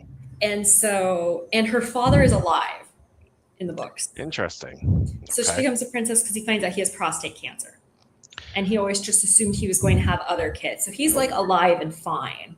Oh. So so all that goes down. She marries Michael. Her grandmother is like this evil woman that you love, like the furthest from Julie Andrews ever. And they refer to the movies in the books as like the documentaries on her life. Okay. So it gets very meta about them. But so in the books, she finds like some document that turns Genovia into a constitutional monarchy. So there's that. Like her dad runs for president, and then in the one where her and Michael get married, he decides her stepdad dies before the book starts, and then her parents get back together. Okay. And so you're getting the whole thing. So not complaining. But in the I don't want to call it like a sequel series, but there's a graphic novel version that's middle grade about Mia's half sister. She finds out exists, and so she's like, "Well, obviously, Dad, like your cancer didn't take away everything." And so she has a biracial little sister, and so it's about like she goes to like international princess school, and it's very cute. Okay. And so people have talked about that plot point, and then all of a sudden everyone's like, why are they coming up with this woke stuff? And everyone's like, it's literally in the books, idiot. But also in the books, like her and Michael have twins named Elizabeth and Frank. Interesting. Which are like not like Frank, like Prince Frank. Like they make a thing about it in the book. They're like, you can't just name a Prince Frank after her stepdad, and then Elizabeth's after her half sister's mom who died. And so who dies in like a jet ski crash or like something ridiculous like that. Wow. And so everyone's like, so okay, we feel like the movies probably aren't going to go the same route. But the biggest question for me is, do Mia and Michael have twins named Elizabeth and Frank?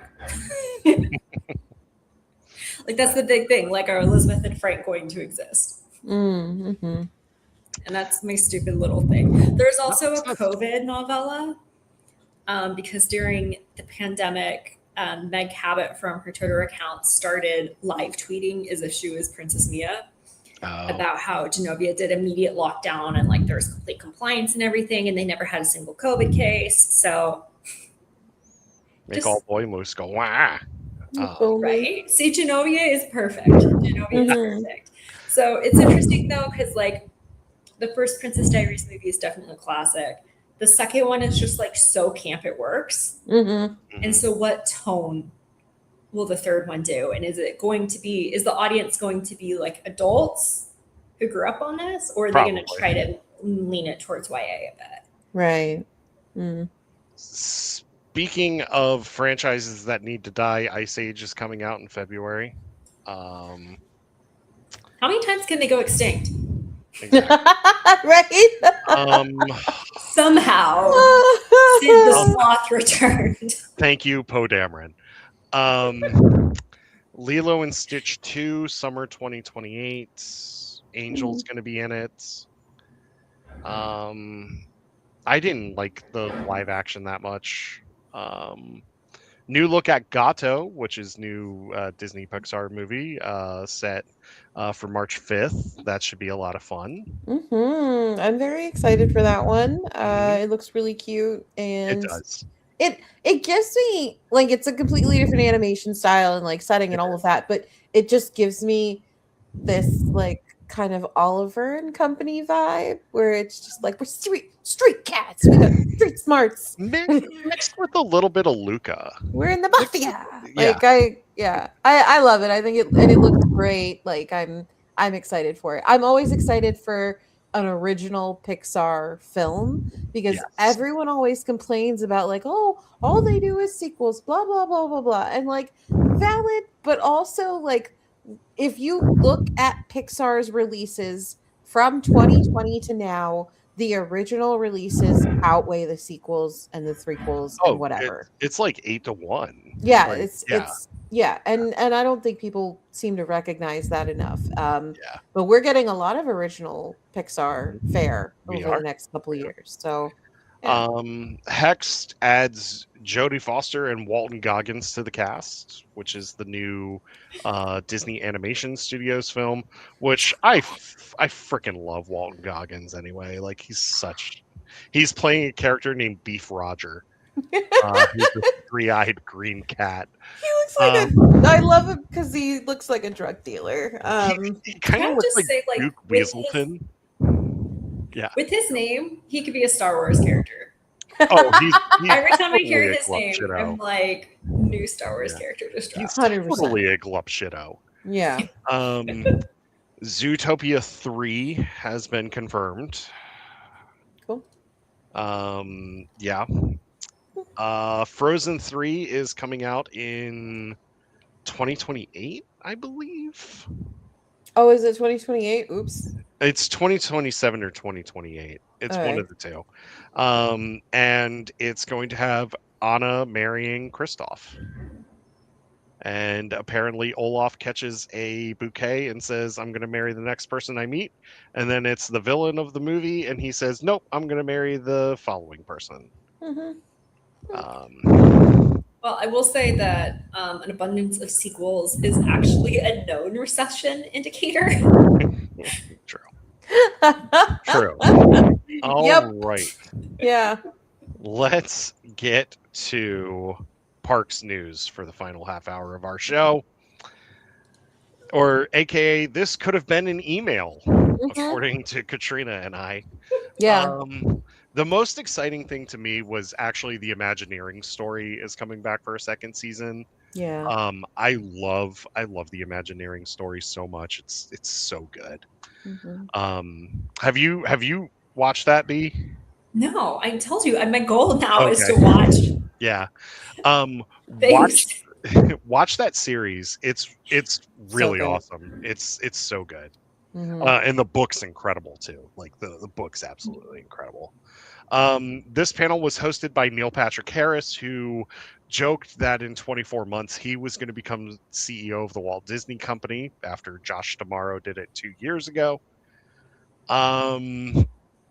Big news, Carousel Progress is getting an update, and Jamie Lee Curtis and Bryan Cranston are going to be playing John and Sarah in the Carousel of Progress, which that's actually one of my favorite attractions. Mhm. I'm excited to see the update. Yeah. I mean the whole progress is in the name, and ever since we got the first like news that this was going to be happening, I was like, this is good. This is how it's supposed to be. Like Yeah. I'm sure all of the thing about Disney is that their archivists are top level. I am not worried about us losing the No. history of the ride. It will end up in a museum or on presentation. They'll always have it. But Yeah. I'm excited to see it move into the future. All I ask is that they keep the song. That's all I ask is that they keep the song. Yeah. Yeah. Yeah. Yeah. God, that song's so good. Disneyland is getting 2 nighttime spectaculars. A Mhm. refreshed version of Remember Dreams Come True will be starting in February of 2027. World of Color will be getting an updated version in Mhm. February of 2027. And summer 2027, Magic Happens Parade is coming back to Disneyland. My favorite. I love Magic Habits. Is Love that a it. nighttime parade?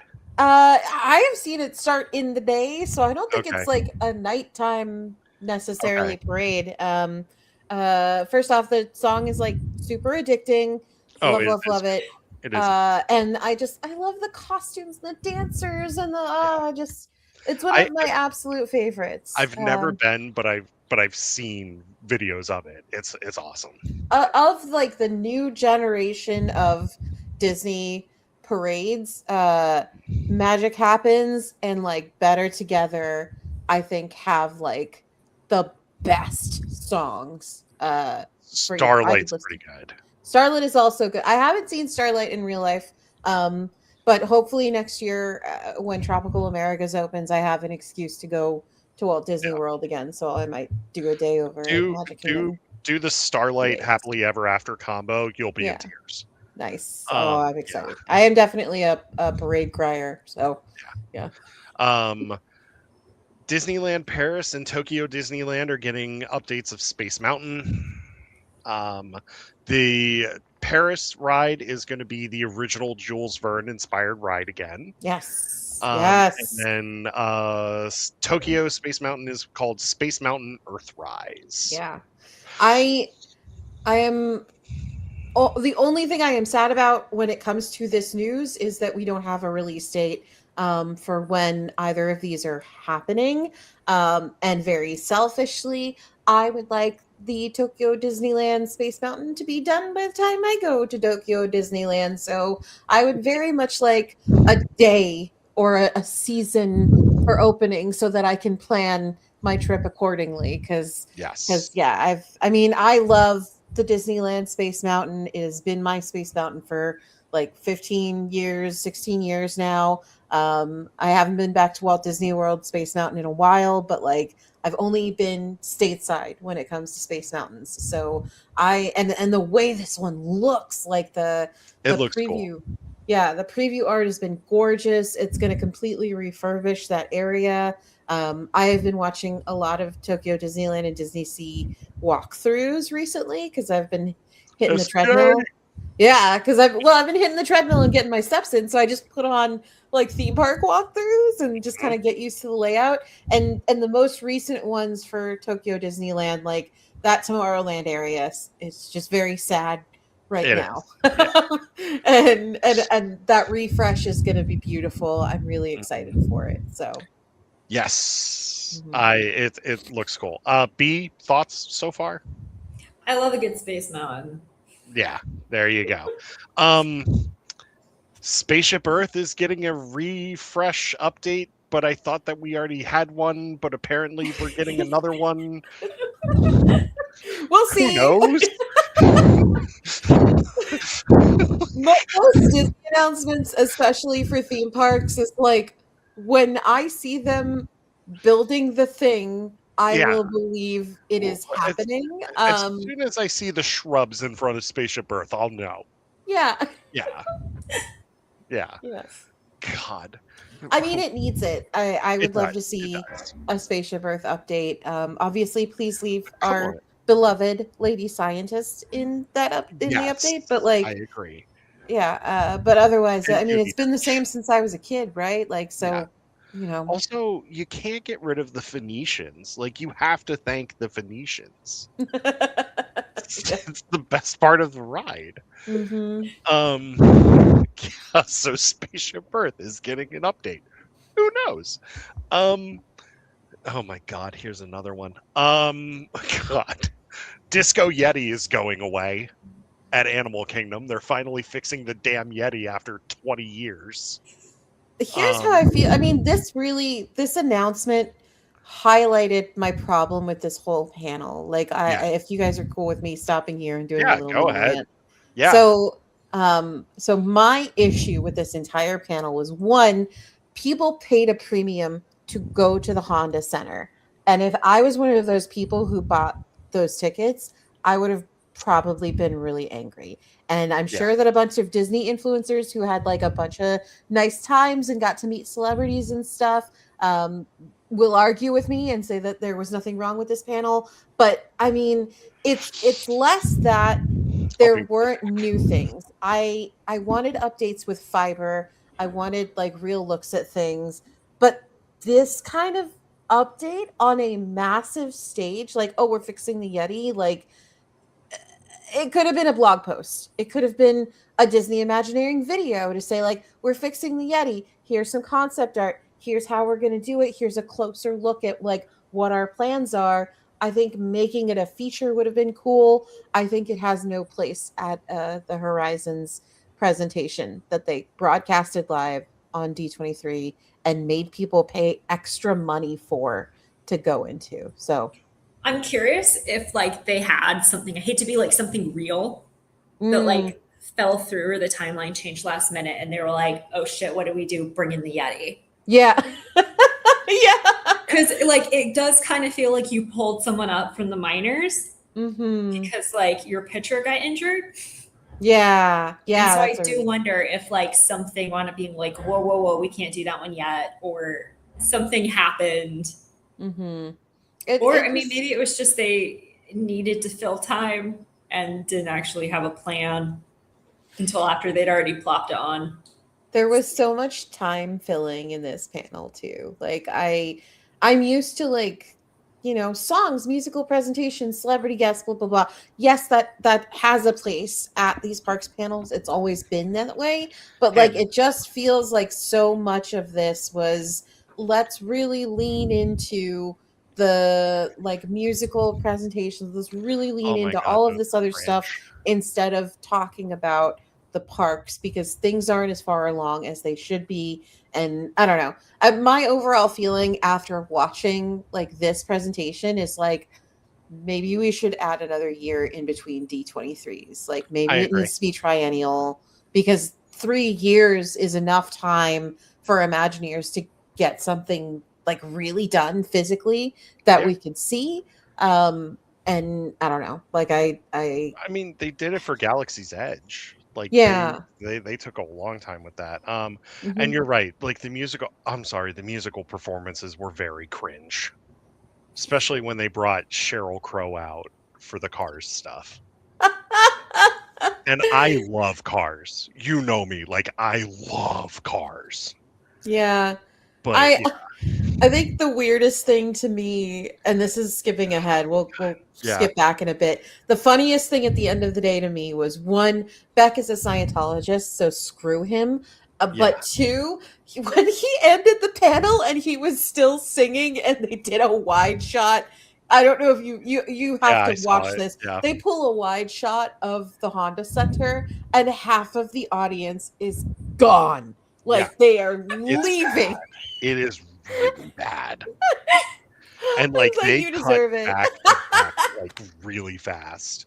It was like a Trump rally. How like they show like half the crowd and then like they focus on him again. It was like that. Like Disney was like, oh crap! Like it's so bad. It was, and his covers were really bad. They were, yeah. I mean, he clearly didn't even want to be there. I feel so. It just felt so disjointed. Like that one sea level Thomas, what's his face, coming out and like I was like, dude, you shouldn't be here. You have no stage presence. Like, where's Diamaro? First off, I've never learned how to pronounce his last name. Oh, Damaro. Yeah. Where's Josh?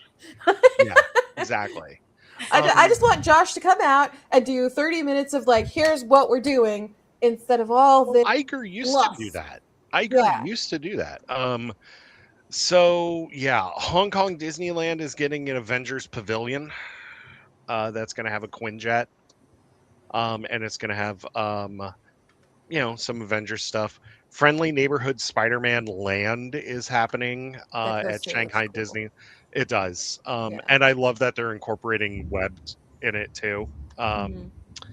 Disneyland Resort, they're saying Avengers Infinity Defense and Stark Flight Lab are going to open in 2028. And they brought Robert Downey Jr. back to play Tony Stark for both of those things. Also, Captain and Ms. Marvel is going to be the main character for Infinity Defense. That was like the most exciting part of the announcement for Yeah. me. I was like, I'm on. Yeah.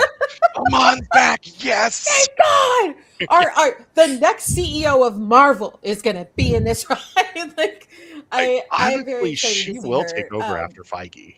Yeah. I would gladly, if Marvel ended up in Iman Vellani's hands, I think it would be fine.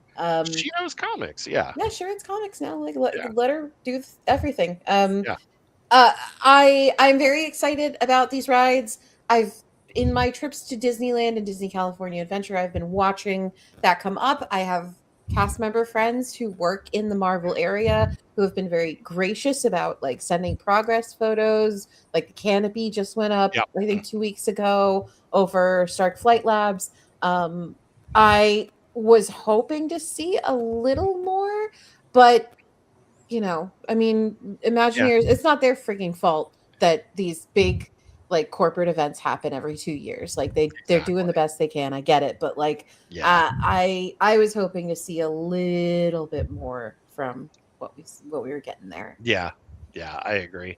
The ride that replaced Dinosaur has a name now. Yes. It's an Indiana Jones ride. I would say with all due respect to your emotional attachment to Dinosaur and Dinoland USA, the last time I was at Animal Kingdom, I was 8 years old. So my attachment to all of this isn't there. Fair. And I'm personally, again, as the resident Latina in this area, I am really excited to have Tropical Americas coming. And I'm excited that they spent a lot of time talking about the research that they did. Yes. The thing about Disney is that Disney has a long history with Central and South America. They do. Yes. You know, going like way back. Mary Blair even went down and was part of that group of people. I forgot what they called it. There was like some Spanish name they gave to all the white people that went to South America to do a bunch of animation research. I remember that, yeah. Yeah. And so I'm excited because this feels a lot like a culmination of that. Like all of these celebrations of our culture. And I'm excited because, you know, and someone's going to burn me for this. You might, Eric, but we might finally get some good food at Disney, the Walt Disney World Resort. Well, in Animal Kingdom, outside of Yak and Yeti, yes. Yeah. We might get some viable food there, which I'm super excited about. And I think I'm excited about that big old snake. That thing's gonna scare the bejesus out of me. The little snake on our Indiana Jones at Disneyland still scares me.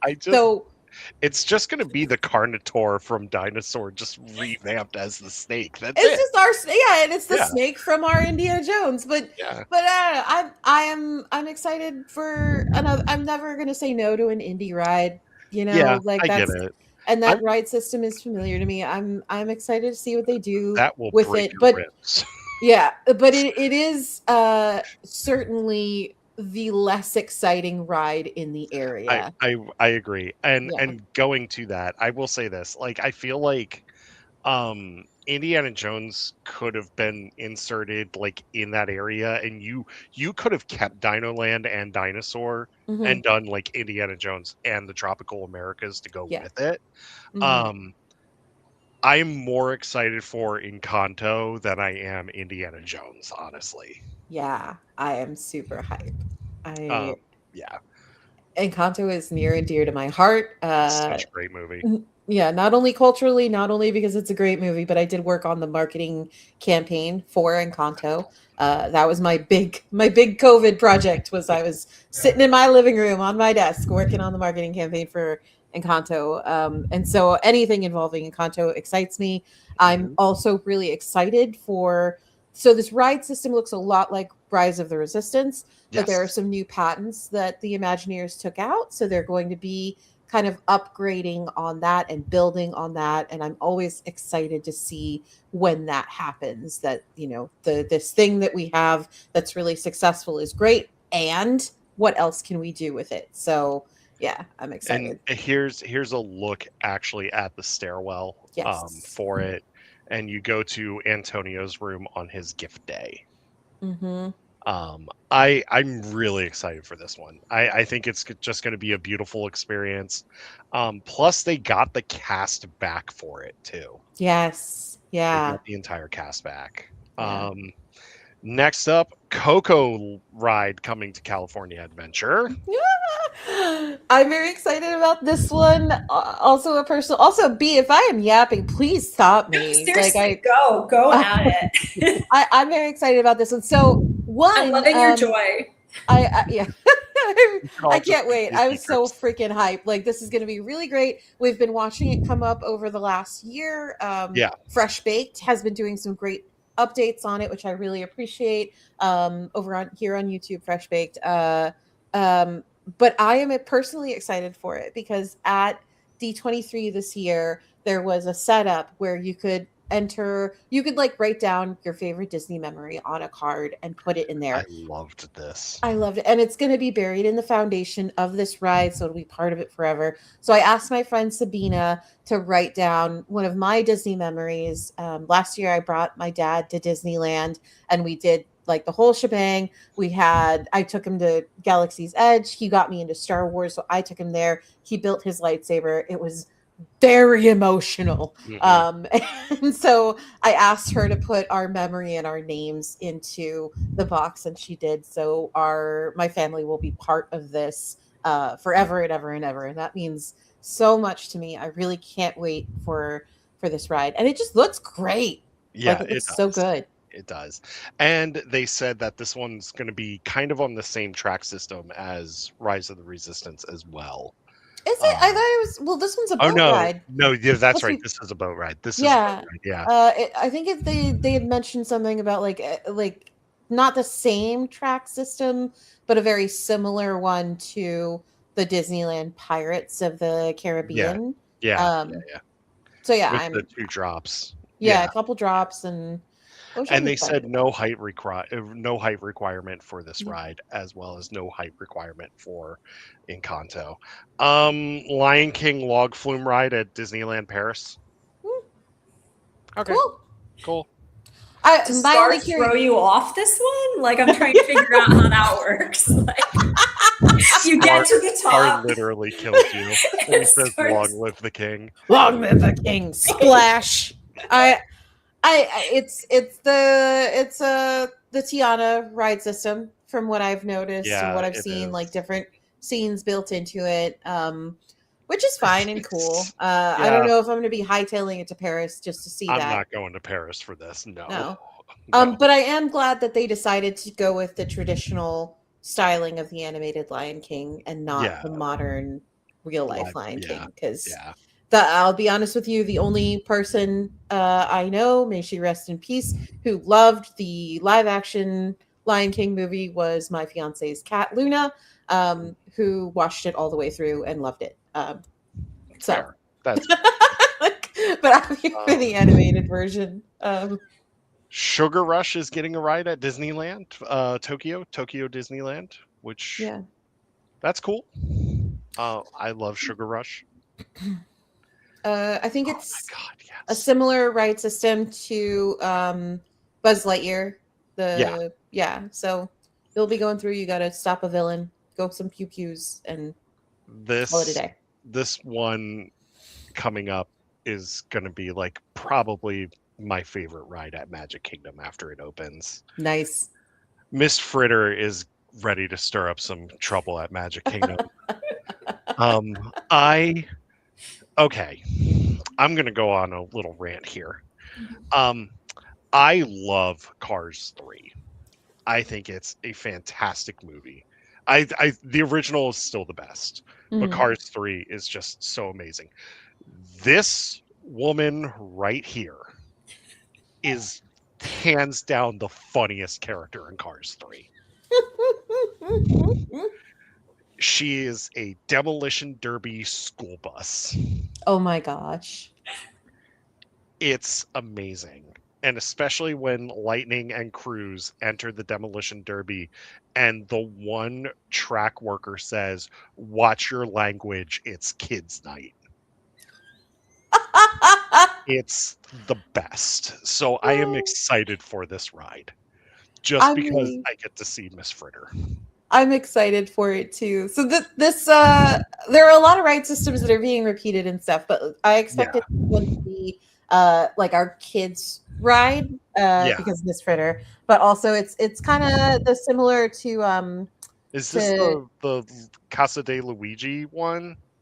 No, from what I saw on at least on the model, it looks like it's the Baymax, the Buzz Lightyear, the Maters. Oh, the swirling saucers. Yeah, they're like the saucers, where they're on a circle track and then they kind of like spin around and you like transfer cars here and there onto different tracks. So it looked really cute. I'm really excited. Yeah.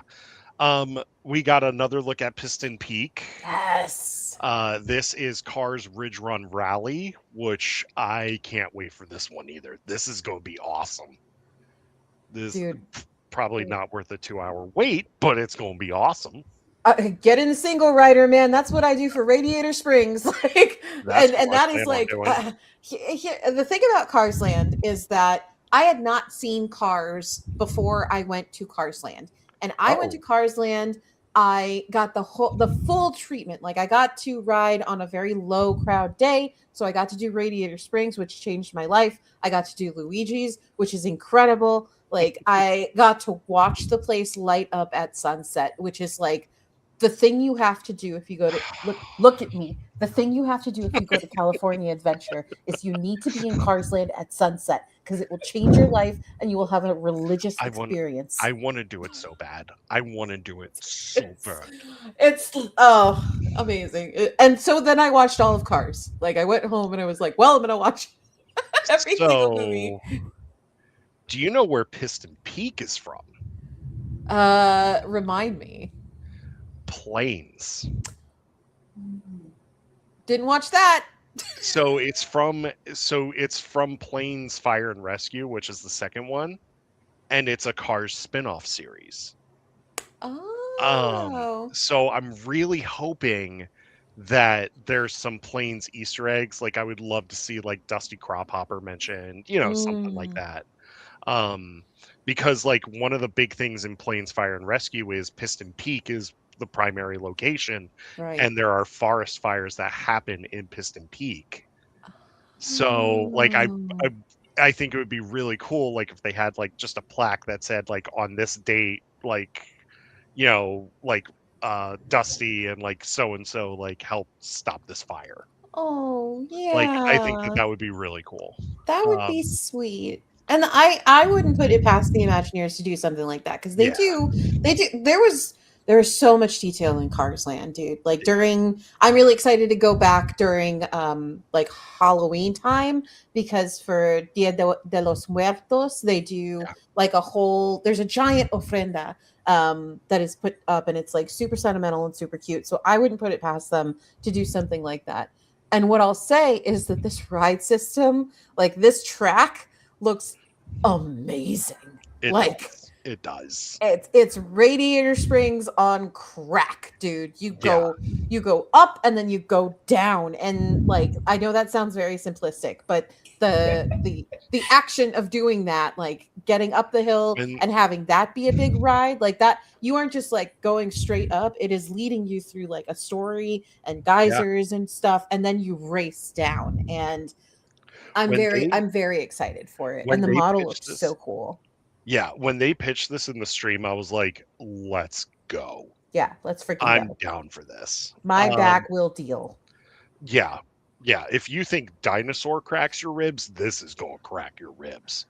I'm a Matterhorn survivor. There you go. I'm a 30-plus-year-old Matterhorn survivor, so I'll just do a bunch of stretches before I go on this ride. There you go. Disney unveiled their new cruise ship, which is coming out in next year. Yeah. It is the Believe. Mhm. It has Tinkerbell on the bow, and then Buzz and Woody on the stern, and Moana is going to be the statue in the grand foyer. Mhm. Um, I've only been on one Disney cruise, and that was on the Magic, and I got to tell you, it's incredible. Disney I Cruise Line is incredible. I want to go so bad. Like I don't know what I'm gonna do or how I'm gonna do it, but there is a sailing of the Magic that's leaving like 3 days after my wedding from that same port, and I'm gonna find a way to do it. It's I'm I'm going gonna to find tell a way. you right now, the Magic is the oldest ship in the fleet, but it is awesome. Yeah, it's It's also the so good. cheapest, the most It is. affordable, which I'm super down with. We Um, did, yeah, but the Wish class ships are incredible. Like they are. I would love I want to go. Like the Wish is my big goal. The Magic is my reasonable goal. The Wish is like Um, someday, some way I'm gonna get there. in 2 years, I'm going to take my wife for her 40th on the Wish. Yay! I'm so Um, excited for because her. because we talked about like trying to do like back-to-back sailings on the Wish because like they only offer 3 and 4 nights. Right. So like I kind of want to do like maybe either a 3 night and a 4 night or 2 3 nights. Mhm. But yeah, the Wish class ships are amazing. The Magic class ships are beautiful. They remind me of old school ocean liners. Mm. The best part about it is the rotational dining because like you rotate dining rooms every night and Mhm. your wait staff goes with you. Nice. Yeah, so like they always know like what you want to drink and all of that stuff. I love that. And there's tons for adults to do. Like it's not just for kids. And they have a whole adult section which is just nice and quiet. And Yeah. it's just awesome. And they play first run movies at sea. They get Oh, first run movies at sea. that's lovely. I Yeah. love the shows. Like that Yeah. that was a big seller for me when I was looking at Disney Cruise Line was the Broadway caliber Yeah. shows. We saw Tangled one of the nights on that cruise and it was awesome. Nice. Yeah. And then they're the only cruise line that does fireworks at sea Wow. because they actually have environmentally friendly fireworks. Oh, that's And lovely. then they tell you not to hang anything off your balconies because of the fireworks going off. Yeah. um, but yeah, it's really cool. And then they announced that there's going to be a new class of ship, which is going to join the fleet in 2029. Mhm. And it's going to be in between the Wish class and the Magic class. Yeah. Jeez, calm down, I Sky. heard that. Yeah. Yeah, it's been thundering. I think that is the universe's way of saying hell yeah. Yeah. I'm excited about these mid-sized ships because I mean the thing is, for those of you who are also mildly obsessed with like maritime things, I love cruise ship. Disney's Wish class is it's a huge ship and It it is. cannot access as many ports as Yep. something like the Magic and the Wonder can. So I think this mid-sized ship is a really smart Yeah. decision for them. You'll get to access more. More folks can leave from ports that are close to Yep. them. So I'm really excited. I just wish they gave us more. I will say this. The Magic class is perfect for your first time on a Disney cruise. Like the Magic class is perfect. I'm so Um, tempted. yeah, it's great. There's if you go on the Magic, Lumiere's, which is like one of the main dining rooms, I do not like that much. Mm, But Animator's Palette and uh Rapunzel's Royal Table are great. nice. So yeah. Monstropolis is opening early 2027, it says, at Hollywood Studios. And we're getting Harryhausen's sushi restaurant, which I'm very excited for. And then they replaced Pizza Rizzo with Archie's Scare Pig Pizza. Can I be like super honest about this? Like, I'm You hate really it? excited for that coaster. I think that coaster is going to be the like that you going from like your ground level up into the coaster 40 Yeah. feet in the air in like 2 seconds, that's going to be exhilarating. Everything else about this land bores the living crap out of me. Exactly. It's, I mean, Disney, I'm fine with overlays of rides and stuff, but this is an overlay of a whole land. The theater is the same. The pizza place is the same. Like Yeah. everything The is only the thing they added same. was, well, They're, yeah, they're putting the considering fountain in, like where Piggy used to be, and it's considering just Harryhausen's is just that Italian restaurant that was in the back corner. it's just so boring. I Yeah. just if we were Yeah. going to lose the Muppets, I wanted more Yeah. than what we're getting, and it seems Yeah. very meh. Like it does not make me want to go to Hollywood Studios. Yeah. The only reason why I go to Hollywood Studios is just Galaxy's Edge anymore. Yeah, you go because your Galaxy's Edge is close. Yeah, that's Yeah. 100%. Like, and like for me, it's like I mean, I don't live in California anymore, but I have Galaxy's Edge at home. Like, Yeah. I Yeah. could go to Disneyland. It's cheap to free, depending on whether or not one of my cast Yeah. member friends has Exactly. a sign in. And I'm not going to waste my time going to the Disneyland resort or the Disney World resort for this. Like, Yeah. I don't care. And then Villains Land is just called Villains Land. Which is fine. Yeah, Like, that's at Magic Kingdom. yeah. And This part of the presentation was weird for me. it was so weird. It Yeah. was weird. Like the whole thing was weird and awkward, and I don't know. Like I'm sure the showrunners were really stressed out all the way through it. But this part was especially weird because they have the 2 ride announcements, and I am sorry for interrupting. No, Sorry for interrupting you on this. But the one thing I do want to cover about this part of the presentation specifically was after they did the 2 ride announcements, Glenn Close came out to reprise her role as Cruella and say, like, okay, get to work on my ride. And it's not clear whether that was a bit or an announcement. Yeah, I don't know. It was weird. It was weird. It was weird. Sorry. Please No, go on you're talk good. about You're good. I felt like the initial part of the presentation, I was like, okay, this is interesting. And then, like, as they started talking more about it, I was like, I'm not interested in this at all. Like, I love a good villain, especially Dr. Facilier. Like, I love that dude. But, like, no, I'm good. I'll stick to Piston Peak and keep riding Ridge Race Rally. I'll just keep, I'll stay on that all day. I mean, And this part of the presentation just kind of reaffirmed how I feel about there should be 3 years between D23s, because I feel like if they came to us next year, they would have a little more. They'd have a look at that Maleficent coaster, which is exciting. I'm very excited about. I'm always excited when there's a new coaster in a Disney park, because we really don't get coasters at Disney very often. No, the last one was Cosmic Rewind and Tron. That was it. Yeah, and so it's always exciting when we get something really big like that. I'm excited about the boat ride, but again, it's like a coaster and a boat ride. Yay!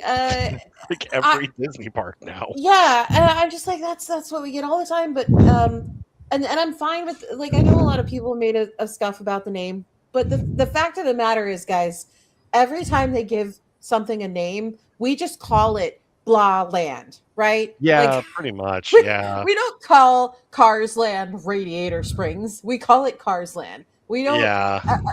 Some of us dedicated folks call it Galaxy's Edge, but the general public calls it Star Wars Land. We have Fantasyland, Frontierland, blah blah blah. Villains Land, fine. But I just wanted more from it. Like what I was imagining we would see didn't quite make it. And I don't know. Like I feel like if we had waited one more year and they came to us and said, like, hey, Villains Land is coming 2030. Here are all the things you can expect from it. Like I don't know. Give these people more time to work, man. Also, here come the 2 biggest blue balls announcements of the presentation.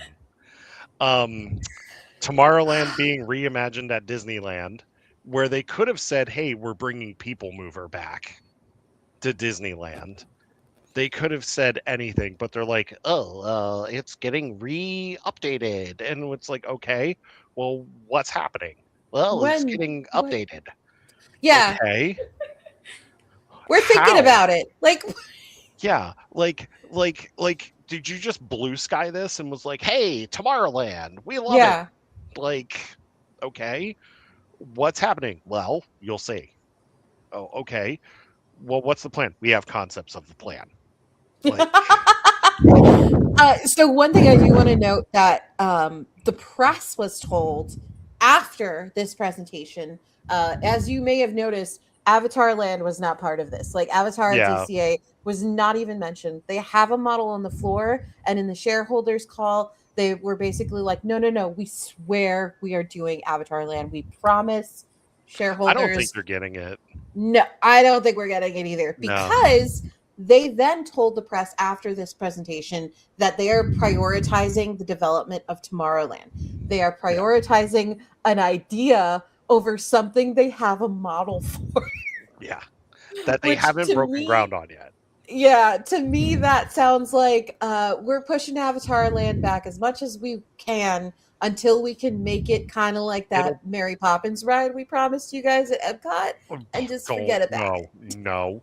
I mean, haven't we been talking no. about that one for like 15 years? Like it was like So so the after Avatar, the yeah. first movie when they mention it, and my thought was, So okay, that's cool. yeah. And B, how's that going to work when it's going to be we 10 years to a sequel?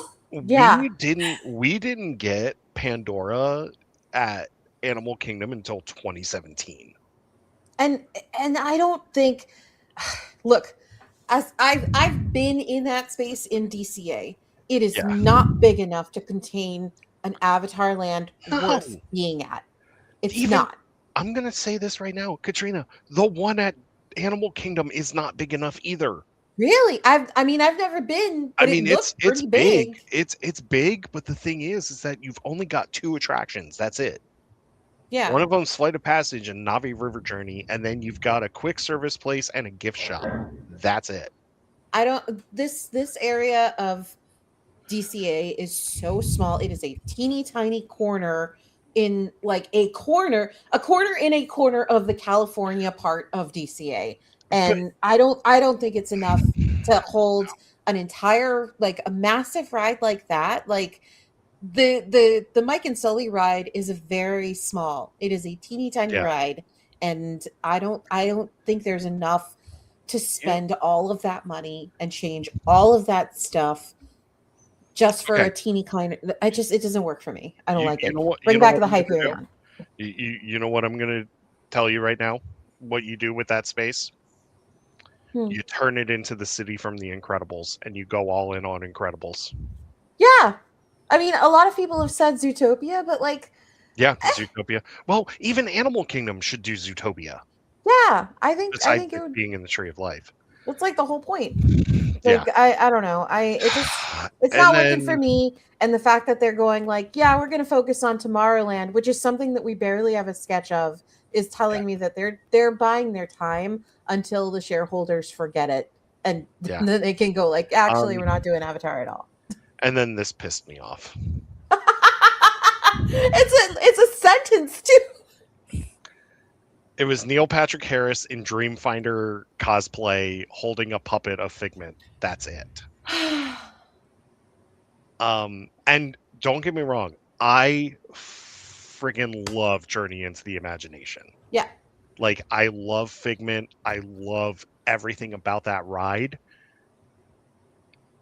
Like, what a stupid way to end the show. So dumb. I only feel validated because over on our channel, the Geeky Waffle, Figment was one of my wild cards. I was like, they're going to make a Figment announcement.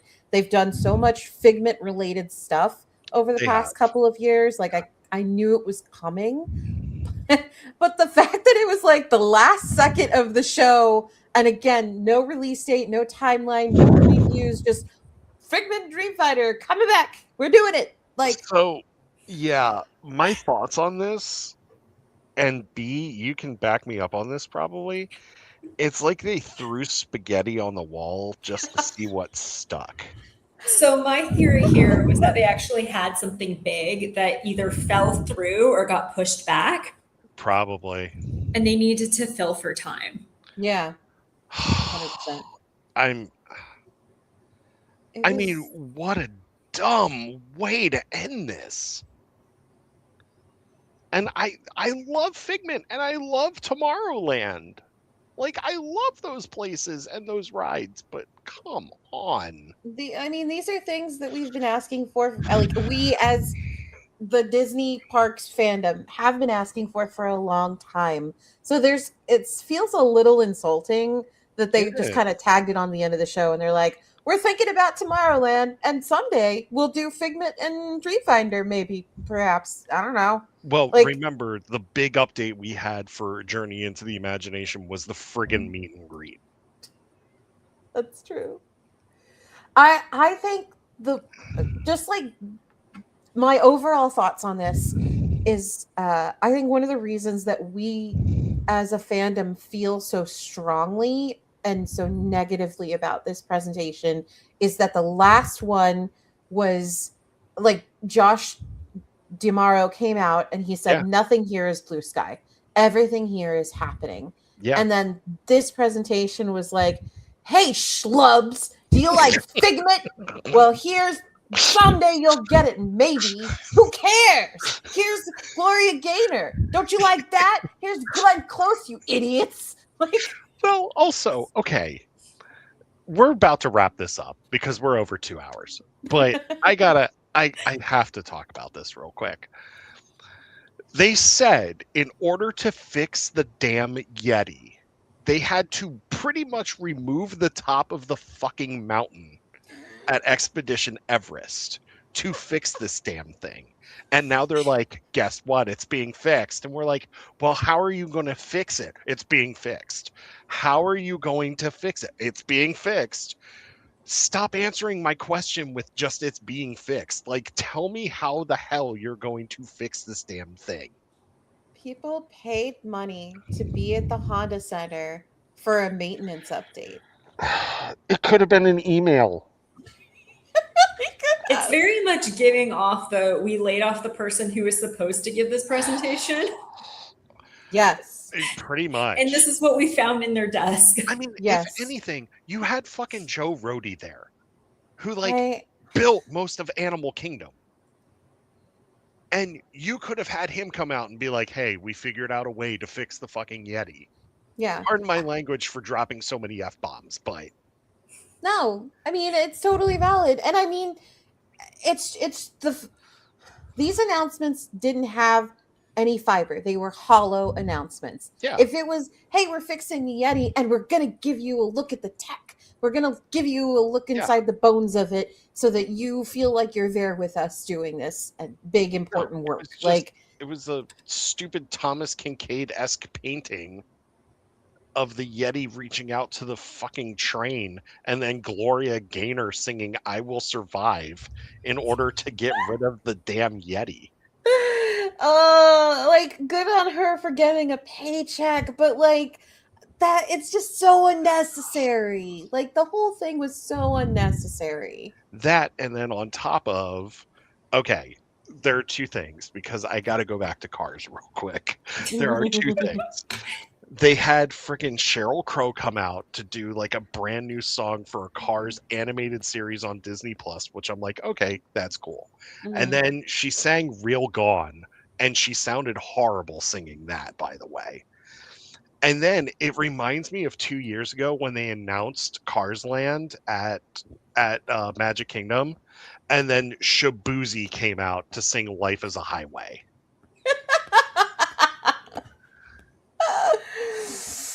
It was horrendous. Mhm. And I was telling Katrina before we even got on the air, I said, thank God I watched this on Disney Plus, because there's no way in hell I would have gone to California and paid money to see that thing. If I paid money for this year's D23, I would be really angry right now. Guess what? We have a cruise ship coming. Well, when's it coming out? 2029. It's a new class. Well, what's it called? No.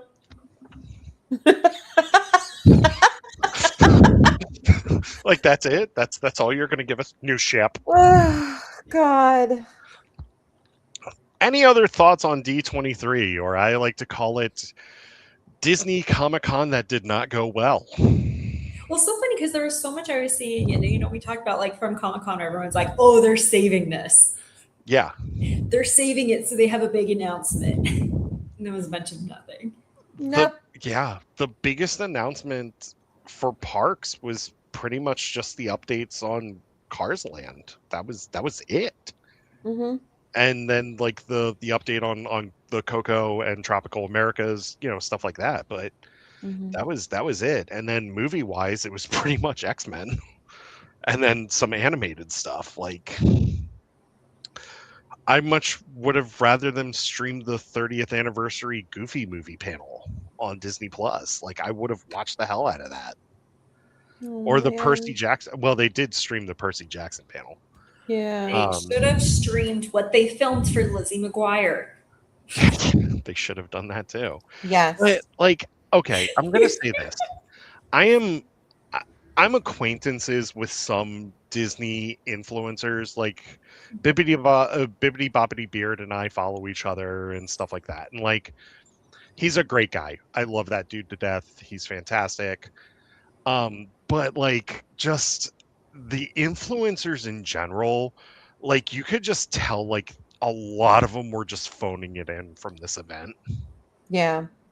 Being like, oh my gosh, you guys, you got to come take a look at this. And I'm like, wow, this sounds really forced. Mm-hmm. It's too fake. It now. is. It just feels like they're reporting happily because Disney is giving them free stuff, and the problem with like all of that marketing. Look, when influencer marketing came out, it was about finding passionate people who knew what the hell they were talking about and paying them well so that they could eat while they were talking about the thing that you were reporting. Mm-hmm. Now it's kind of like, this person's kind of hot and they dress like Peter Pan, and now we're paying them $20,000 to be at the show, and like, screw the media, like we don't care about them, but we're gonna it's so fake and stupid. And honestly, like I want to work like really hard to get into the media space, like to cover events like this, but because of the influencer thing, like it makes me not want to. Yeah. Like, and I mean, it's not exactly like you can get a job in entertainment media these days. Like it's kind of insulting these days to even try to be. Yeah, go ahead. And right now it's being flooded with just people who want to be professional cosplayers. Yes. Yeah. I mean, and that's what's happening with like a lot of because I've looked into getting some like creator passes to some conventions in the last like 6 months, and a lot of them just aren't doing it at all anymore. Yeah.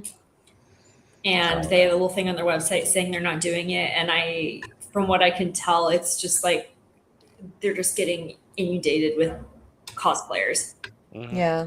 Trying to do it, which like I have respect for people that like put a lot of time in that into art. Absolutely. It's just people who are Anything else before we wrap this up? I'm excited for 2030 when most of these projects will be completed. And maybe, who knows, maybe we'll find out what's happening with Disneyland's Tomorrowland at that time. Because that's a problem for Tomorrowland. That's a yes. D'Amaro's just going to come out with like a giant wheel at that D23 and he's like, let's just spin the wheel and see what happens. Yeah. Like, this was, I mean, it was 2024 was a hard act to follow. Like I said, he came out and said none of this stuff is blue sky. It's all happening. And almost all of it is happening. I have my doubts about Avatar Land, but everything else looks like legit. It is happening or already has happened. But like, that man didn't even come out on stage. He wouldn't even put his face to the first year that he is CEO of this company on stage at that Parks panel. No, because it was all about movies. Bring it. Yeah, and Yeah. it's I get it, but it's just like this is a D23 that I'm now thankful that I skipped because it really Yeah. did not look great. Also, don't get me started on the Lorcana drops. Oh my god, they fumbled those so bad. Yeah. All right. Well, that's it for the show. I'm going to be in Discord here in a few minutes if anybody wants to join me. And other than that, Katrina, thank you for joining me. B, thank you for joining me. It's always fun. And this was a lot of fun to talk about this and to bitch and moan about some. I'm sorry for being so negative. It was just No, it's fine. what a More substance letdown. than the announcement had. What a wet fart of a D23. Yeah. Yeah. Neil Patrick Harris couldn't save this one. No. No. All right. Well, that's it for us. Everybody have a good night. Goodbye.